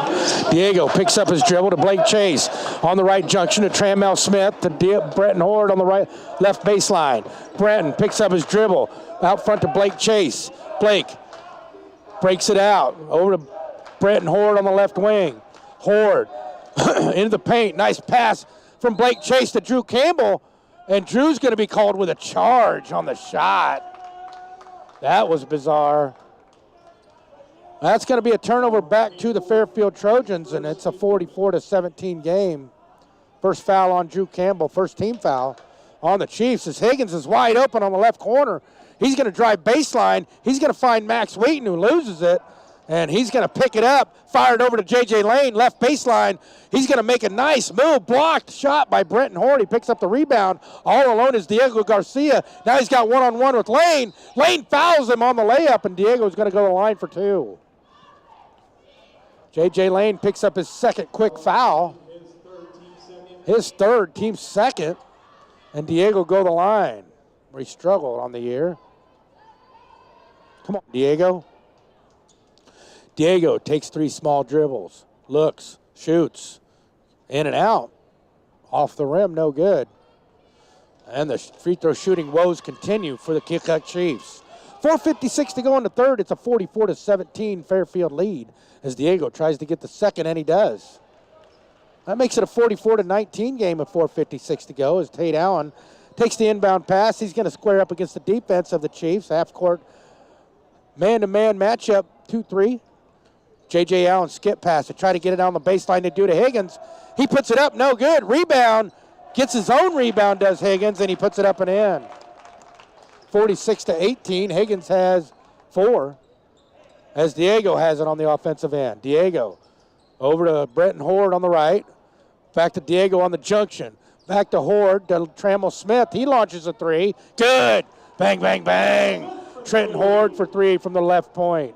That makes it a 46-21 game. Trammell hit 2 against Clark County. Let's see if he can open it up a little bit. Tate Allen to J.J. Lane now on the offensive end. They get it on the block to Wheaton. High low to Tate Allen. His 10-footer is no good. Rebound Brenton Hoare. He clears it. He's going to clear it all the way down the middle of the floor. He's got Diego Garcia streaking. He's going to put up a layup. No, he undercut him. They're going to call a charge on Diego Garcia. Man, they need to put a restricted area in the high school, that's for sure. He was all the way underneath the basket to draw that charge was Tate Allen. Don't like that call, but that's the way it goes. As Trammell Smith and Drew Campbell check out, Mason Klaus and Lucas Sweeney check in. It's a 46-21 game, 3:58 to go here in the second. J.J. Lane dribbles it down. He hands it off to Sam Wheaton on the point.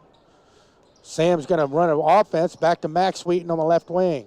Max over to J.J. Lane on the point, guarded by Blake Chase, man-to-man. J.J. goes left, hands it off to Sam Wheaton on the left side. He drives to the right junction, and they're going to call a body, I do believe, on Blake Chase. His third, team's third. 3:38 to go. It's going to be inbound underneath the basket for the Trojans on the right side. Sam Wheaton will inbound. Looks like the Trojans are going to run a stack off the inbound. Sam Wheaton gets the ball. He's going to inbound it. Trojans running it. They find J.J. Lane, and his shot is blocked on the right block by Brenton Horde. He gets it back. He puts up another shot. It goes wild. Brenton Horde to the rebound to Diego. Diego goes all the way in the lane on the right. Kick out to Lucas Swaney. He dribbles into the paint, fires it over to Blake Chase. Blake Chase drives up and takes the contact against Max Wheaton, and he's going to draw the foul on Max Wheaton. And Blake Chase will go to the line for two. That stops the clock with 3:20 to go here in the third. Chiefs down 21-46. Blake Chase will go to the line for two.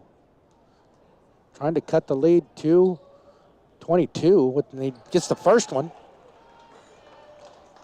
He's got three. He can make it four with this second attempt. Trying to make it a 46-23 game. 23-point lead. His second one is good. Nothing but net. As that makes it a 46-23 game with 3:19 to go here in the third. Tate Allen now has the dribble for the. Nobody gets him. He's going to stop. Pop. It's off the front of the rim. No good. Brenton Horde at the rebound. He's got 2-on-1 with Diego Garcia to Diego, and Diego misses the layup. Gets his own rebound. He's fouled on the putback, I do believe, by Higgins. That was a nice 2-on-1 transition. Brenton Horde hit Diego Garcia. Got hit on the arm. Foul is on Higgins. His third, team's fourth. And Diego will go to the line where he's 1 for 2 so far this half. Diego's first attempt is up and off the front of the rim, no good. The struggle is real for Diego at the free throw line, that's for sure. Diego's second attempt is up, and he gets that one. We're going to have a brief pause as the Fairfield's got some subs. Looks like Sam Wheaton and Higgins check out. Harris and Perkins check in for the Fairfield Trojans with 3:04 to go here in the third. Tate Allen takes the inbound pass from Harris. He's going to walk it across the timeline in the middle of the floor. Defense is still a 2-3 matchup for the Chiefs on the half-court style. Lane to Harris at the free throw line. High-low to Wheaton. And there was a charge by Wheaton, no call, but he nails the hoop. And that's his 12th. He leads the team in scoring on the night. As Brenton Horde now has it on the right side. Horde still with the dribble. He drives in the lane on the left side. Blake Chase, baseline three. It's an air ball. Might have been partially blocked by Max Wheaton. Tate Allen clears it for the Trojans. He's going to move it all the way down almost to the free throw line, pick up his dribble to Perkins. Perkins drives, kicks out to Lane. Lane still on the left side, gets it in, hits passes picked away by Blake Chase. Now Diego Garcia has 1-on-3, and he loses it. Ball's loose on the floor. Diego picks it up. They're going to call a timeout. Zach Summers has got the timeout as Chiefs hold possession thanks to Diego Garcia's hustle on the loose ball. With 2:09 to go, it's a 48-24 Trojan lead in the third quarter. This is the Keokuk Chiefs basketball on the Talk of the Town, KOKX. Family is a 100-year philosophy for the 30 seconds, Ames. please. Born and raised in Keokuk, the Ames family is in their third generation of business. AC Contracting is your hometown industrial, commercial, and residential contractor. And if you need recycling, contact Southern Iowa Recycle for your ferrous metals, along with wood pallet services and sales. With Southeast Iowa's only portable grinding service for pallets, trees, and house demolition. Contact Wes, Zach, or Brant at 524-5153 or visit their website at amesbusinessgroup.com. Go Chiefs. Okay, we're back here at Wright Fieldhouse for more of this third quarter. The Chiefs offense have opened up a little bit. Brenton Horde takes the inbound pass. Wide open baseline three. Bang, bang, bang. That's a three-pointer from the right baseline for Brenton Horde, and that makes it a 21-point game, 48-27, as Tate Allen has it on the offense for the Trojans. Blake J.J. Lane on the baseline. They get it down low to Harris. He's trapped on the right block to Lane. Out front to Allen. He drives free throw line junction. Tries to get it down low to Max Wheaton, but it's picked off by Lucas Swaney. Swaney hands it off to Diego Garcia. Diego down the right side, still with the dribble. He's going to put it up off the glass. No good. Rebound tipped out. Brenton Horde gets it. Puts up a runner. 10-footer is good. That makes it a 48-29 game. It's a 19-point lead with 1:24 to go here in the third. Tate Allen now with the dribble. Hands it off to Perkins on the left side. Skip pass. J.J. Lane on the right side to Tate Allen on the right baseline to J.J. Lane. Down low to Harris. His shot is blocked away by Diego. It's saved by Mason Klaus to Lucas Swaney. He hands it off to Brenton Horde. Brenton streaks down the right side. Goes left in the lane. He puts up a wild shot. Scoop. No good by J.J. Lane. Picks up the rebound. Lane's going to maneuver down the middle of the floor, and he's going to get fouled from behind by Brenton Horde. With 58.1 to go. Lots of action there. Brenton forced a little bit too much there, like the plan, but the attack was just a little bit too hurried up there for Brenton Horde. As Mason Klaus and Lucas Swaney check out, Trammell Smith and Drew Campbell check back in. Trojans get it in. Harris takes the inbound pass. He gets it stripped by Diego. Diego's got 1-on-2, now 2-on-2. Now he's going to pull it up. Hands off to Drew Campbell. Drew back to Diego. Diego drives into the paint.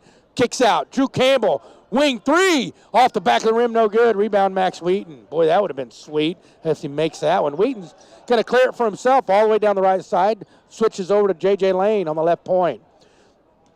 31 seconds to go here in the third. J.J. hands it off to Tate Allen over to Sam Wheaton on the right point. Sam makes a move on Diego, now picks up his drill. Tate Allen, baseline three. No good. Air ball. Rebound, Blake Chase. Chiefs want to get this slash shot off. Blake Chase all the way down the floor. Dribbles through two defenders to Brenton Horde. Point three. Bang, bang, bang. Brenton Horde for three. That makes it a 48-32 game. Under 5 seconds. J.J. Lane has it on the right. Into the lane at the free throw line. Nice pass.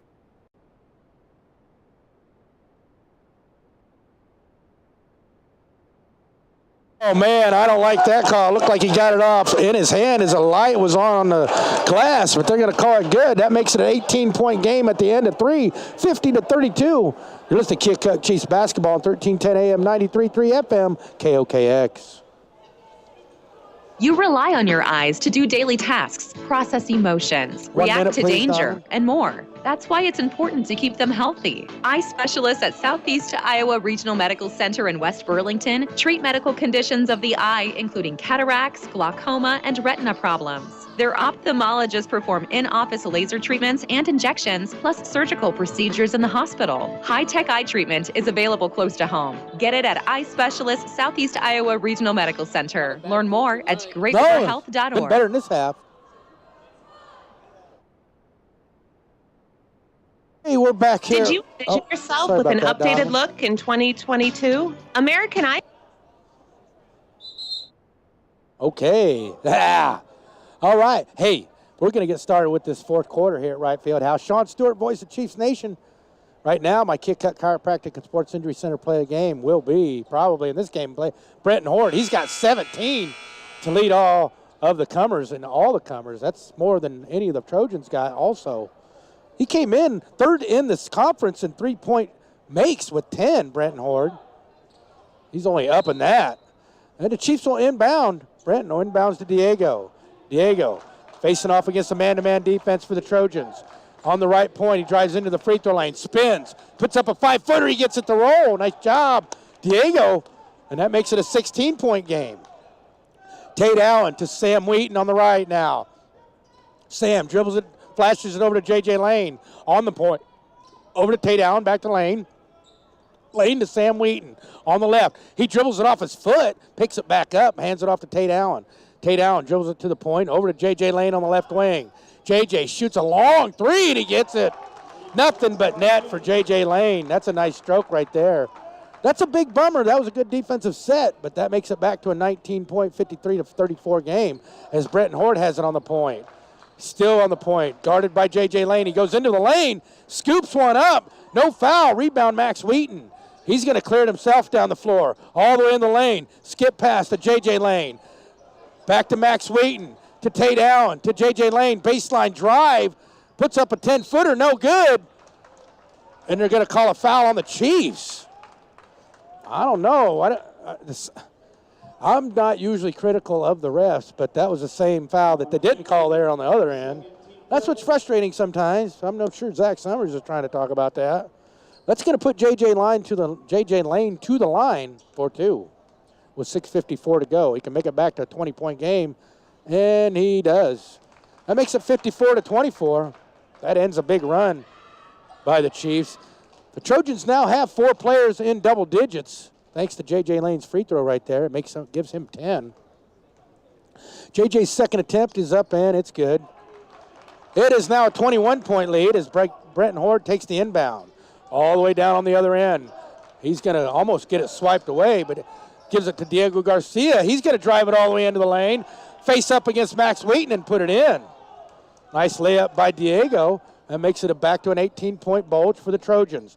Now Tate Allen has it on the offensive end. They leave J.J. Lane wide open from the left wing. No good. Rebound, Trammell Smith. He goes high to bring it down. Brenton Horde all the way down to Blake Chase. Blake Chase on the left block, and he can't get the layup, but he's going to draw the foul on Tate Allen on the block. And that means Blake Chase is going to go to line for 2. A chance to cut it back to a 16-point game.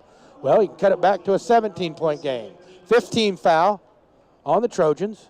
Second on Tate Allen. Blake Chase's first one is up and good. Blake's got 5. He's got 3 from the line. Blake can connect this second one and make a 55-38 game, and he does. Defensive stops is what the Chiefs need with 6:24 to go here in the fourth. Down 55-38 as Max Wheaton has it on the right. And they're going to have a timeout on the floor by the Fairfield Trojans. With 6:20 to go here in the fourth, your Chiefs are trying to cut into the gap. It's now a 55-38 game. You're listening to Keokuk Chiefs basketball on the talk of the town, KOKX.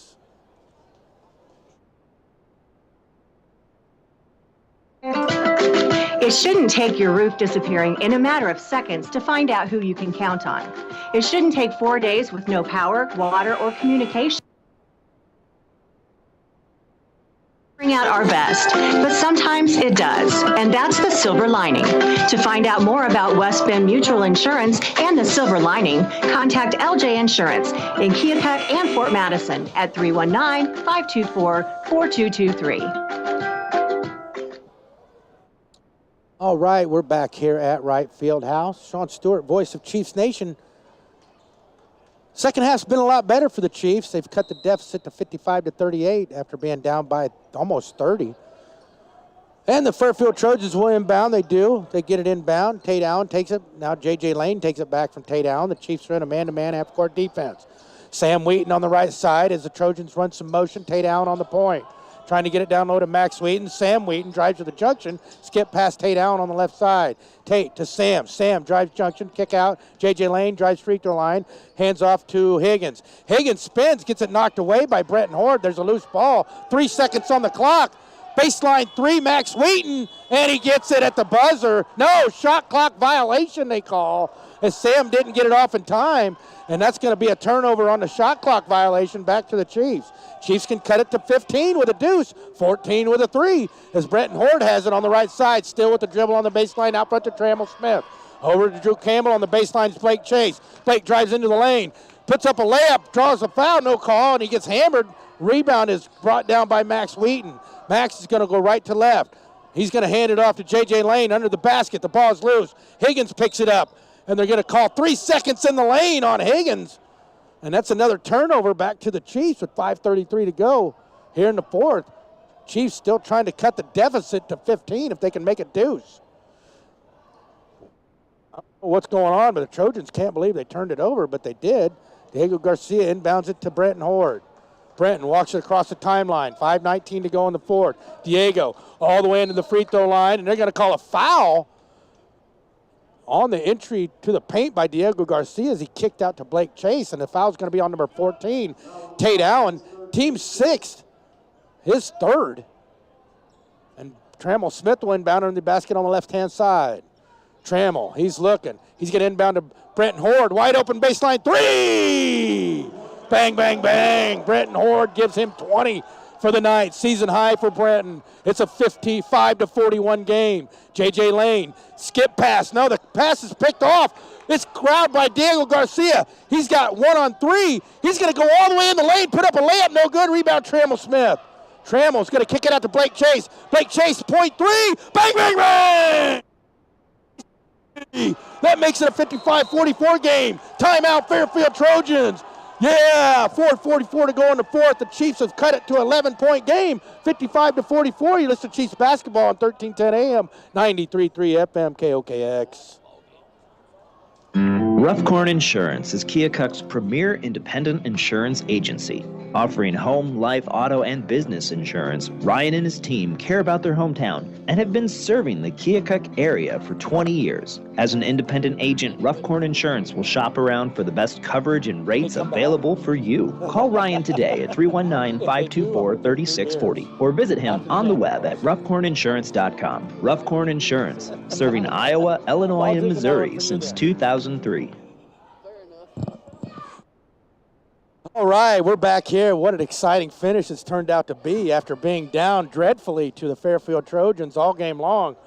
The Chiefs have mounted a charge. They made it an 11-point game, 55-44, thanks to a Blake Chase three from the top of the key. They've been raining threes here in this second half. Bretton Hordes went off for 20. The three gives Blake Chase 9. Diego Garcia's got 10. As the Chiefs come out of the huddle, when the Fairfield Trojans come out of the huddle at 4:44 to go. The Trojans will have the ball 90 feet away from the basket. Max Wheaton's going to inbound. He's going to inbound it to J.J. Lane. We'll see how it plays out with 4:44 to go here in the fourth. Lane, he's going to walk it up the court. Chiefs still in the man-to-man half-court defense. Trojans trying to set up an offense. Tate Allen, he drives right to the right junction, hands it off to Max Wheaton. He drives to the free throw line, hands it off to J.J. Lane. J.J. kick out to Tate Allen, drives for free throw line to Sam Wheaton, to Max Wheaton on the left baseline. He spins, he's trapped to Higgins. He drives left baseline. Ball is knocked down, 7 seconds. Sam Wheaton's 15-footer is no good. Rebound, Blake Chase to Diego Garcia. Diego's going to clear it down the middle of the floor. He's going to hand it off to Brenton Horde. Brenton Horde, skip past Blake Chase, three-pointer off the front of the rim. J.J. Lane, he's going to clear it down the floor to Tate Allen on the right. Man, that's a big bummer right there. Max Wheaton on the left, guarded by Blake Chase. He goes right, hands it off to Sam Wheaton. Sam picks up his dribble to J.J. Lane on the right. J.J. takes a couple dribbles, still with it. Still with the dribble on the left junction. Spins, shoots, good. He took the bump, too. Could have been a foul there, no call. That breaks it back to a 47-44 game, 57-44. Brenton Horde's pass to Drew Campbell is a lackadaisical pass, and it's stolen by J.J. Lane. And then Brenton Horde fouls J.J. Lane. It's going to be the sixth team foul. Second foul on Brenton Horde as Lucas Swaney checks in for Drew Campbell. Tate Allen will inbound 75 feet away from the basket on the far side of the court. He does. J.J. Lane walks across the timeline, pushes it over to Sam Wheaton to Tate Allen on the point.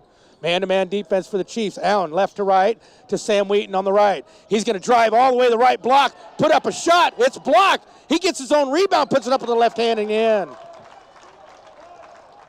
Blake Chase will inbound to Brenton Horde. 3 minutes to go here in the fourth as the Fairfield Trojans now have countered the Chiefs' run. Diego from way downtown. Bang, bang, bang. Diego for three. That's the third three-pointer in a row for the Chiefs. That makes it back to a 12-point lead for the Fairfield Trojans, 59-47. You're listening to Keokuk Chiefs basketball on 93.3 FM, 1310 AM, KOKX. Hauling, a staple of Keokuk, is your locally family-owned refuse and hauling service. Established in 1974, service is what they sell. Not only commercial and industrial services, but residential as well. Warm weather means purging, and Colmogan's Hauling makes it easy to get rid of those unwanted items. Reliable, friendly, experienced service is what Colmorgan Hauling is all about. To learn more, follow them on Facebook or give Colmorgan's Hauling a call today at 319-524-1674. Keokuk Chiropractic and Sports Injury Center has been awarded the Best DM Chiropractor in Lee County. At Keokuk Chiropractic and Sports Injury Center, Dr. Walter and his staff are committed to bringing you the concerned and individual attention you deserve. Let Dr. Walter and his staff put their award-winning service to work for you. Keokuk Chiropractic and Sports Injury Center, located at 924 Main in Keokuk. Call 524-0905. Proud sponsor of the Keokuk Chiefs Player of the Game. All right, we're back. The Trojans have it on offense. It's a 12-point lead for them with 2:50 to go. That's going to be Higgins has it on the left side to Sam Wheaton. Man-to-man defense. Wheaton drives in, kicks it out to Lane. Lane drives to the junction. Baseline pass to Max Wheaton. He misses the layup. And on the rebound, there's a tie-up, and that's going to go to the Chiefs. No, it's going to go back to the Fairfield Trojans on the alternate possession. Big bummer right there. Chiefs are fighting hard, that's for sure. I'm really proud of these boys tonight. There's no doubt about it. Sam Wheaton into Max Wheaton, to Higgins, to J.J. Lane on the left. Trying to get it down low to Max Wheaton is J.J. Lane. Now Sam Wheaton on the right. He holds it high. Now on the block is Tate Allen. Out to Higgins. Higgins over to J.J. Lane. J.J. now goes left to right to Tate Allen. He pump fakes, drives right, block. Junction gives it down to Max Wheaton. Max Wheaton powers it up, and he's going to be fouled on the shot.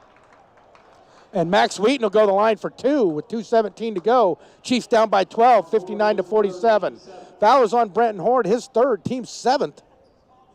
Max Wheaton will go to the line for the first time, I do believe, tonight. 4-2. His first one is nothing but net. That pushes the lead back to 13 as Drew Campbell and Trammell Smith check in for Mason Klaus and Lucas Swaney. Looks like they're going a little offense-defensive substitutions. Max Wheaton can make it a 14-point game as he hits a second of two here. He spins and shoots and hits in and out. Rebound Diego. He flashes it to Brenton Horde down the right side. Brenton slows up, picks up his dribble. He needs help to Diego. Diego drives right baseline, picks up his dribble. Skip past Brenton. Three-pointer from the wing, no good off the front of the rim. Rebound Tate Allen. He had a good look. Brenton just looks a little gassed right now. Max Wheaton on the right side for the Trojans. He drives in, hop step into the lane, and he travels all over. He could have traveled all over there, and he did. He jumped, stepped, and stepped. And that's a turnover with 1:51 to go. Chiefs are only down 13 as Brenton Horde across the timeline to Diego. Baseline Blake Chase. Blake holds it high to Brenton. On the baseline on the right side. Diego holds it, skip pass, Blake Chase.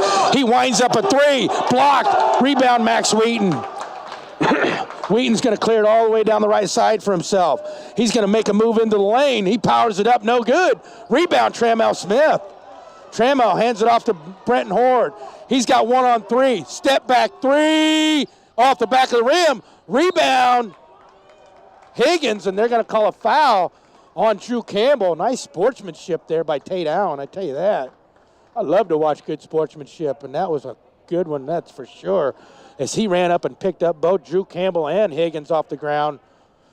1:15 to go. Higgins can put a nail in the coffin for the Chiefs right here if he makes both of these. What comeback effort from the Chiefs. Still time, but it's running down. Foul is on number 23, Drew Campbell, his third, team's eighth. Higgins' first attempt is up and good. That makes it back to a 14-point lead with 1:15 to go here in the fourth. Higgins can make it a 15-point lead if he makes the second. He takes three dribbles, shoots off the back of the rim, no good. Rebound Drew Campbell. He finds Trammell Smith on the left side. Trammell hands it back to Diego, streaking down the left side. Diego picks up his dribble to Trammell Smith. Out front to Blake Chase. Blake, he dribbles right, finds Brenton. Brenton on the left, right baseline to Diego. Diego, stop, pop. He rattles it home from three. Bang, bang, bang. It's an 11-point game. Under a minute to go. J.J. Lane to Tate Allen now. They walk it across the timeline. Tate guarded by Trammell Smith. Here comes a high screen, nothing doing. Tate shakes it off, and his pass is picked off by Brenton Horde. Brenton's got one-on-one with J.J. Lane, and he lays it up and in. That's going to lead to another timeout by the Trojans, and now it's a 9-point lead with 34.8 to go And Brenton Horde now has 22, a season and career high for him. You're listening to Keokuk Chiefs basketball on the Talk of the Town, KOKX.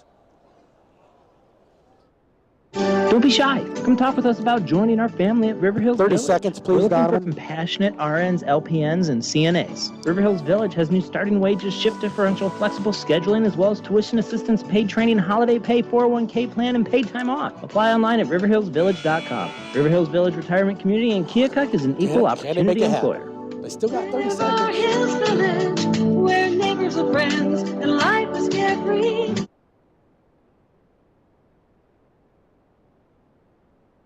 Yeah, we're back here for the finale. 4.8 seconds. The Chiefs have made it a game. What a great comeback for the Chiefs. I'm so proud of these boys. It's a 52-61 game. No quit in these Keokuk Chiefs tonight as they have fought back from an unsurmountable, I thought, deficit. And that sets up the press. The Fairfield Trojans trying to get it in. They do get it in. And on the inbound, Tate Allen is going to be bumped by Brenton Horde. That's going to be his fourth. Team's ninth, and it's going to be a double bonus for Tate Allen. That does stop the clock with 34.1 left, but that puts Tate Allen to the line where he is really good at the line on the year. Actually, he's not very good, 33.3% on the year. Let's see if maybe that works out for the Chiefs. Tate's first attempt is off the back of the rim, no good. Rebound, Drew Campbell. He's going to find Trammell Smith. Trammell, almost a turnover, but they avoid that. Diego, stop, pop from way downtown, in and out. Rebound, Blake Chase. Looked like Sam Wheaton was over his back, but J.J. Lane corrals the rebound. Boy, Diego went in and out on that three. That would have made it a 55-61 game. That's going to put J.J. Lane to the line, where he's probably a little bit better free throw shooter. Let's see what he has on the air for J.J. He's 73% from the line. Brenton Horde will foul out with a team-high 22 points. Career high even for Brenton. Part of the comeback tonight. No matter what happens, super proud of these Keokuk boys team tonight. J.J. Lane's attempt is in and out. As anything is still possible, it's still a 9-point game. 3 possessions by my account with the three-pointer. J.J.'s second attempt is in and around and in. Friendly roll there. That makes it a 10-point game. Diego streaks down the right side. No time to waste. Trammell Smith. He's going to go all the way in the lane, and he's fouled on the layup. That stops the clock with 13.6 to go, and Trammell Smith will go the line for 2. Not exactly sure if that's what you want. That's what they got. 17 foul as Trammell Smith will go the line for 2. Trammell takes 3 dribbles, shoots, and can't get the roll. Man, unkind does the rim to Trammell Smith. Trammell second to make it a 9-point game. It's in. And that sets up the press. Tate get it into Tate Allen. Max Wheaton takes it back from Tate Allen, and then Sam Wheaton travels. He loses it on the sideline with 8.3 to go, and that's going to turnover back to the Chiefs. Timeout, Zach Summers with 8.3 to go here in the fourth quarter. The Chiefs down 9, 62-53. You're listening to Keokuk basketball on the Talk of the Town, KOKX. Ferry Towing and Recovery, located in Keokuk and Mount Pleasant, Iowa, has proudly served the tri-state area for over 40 years.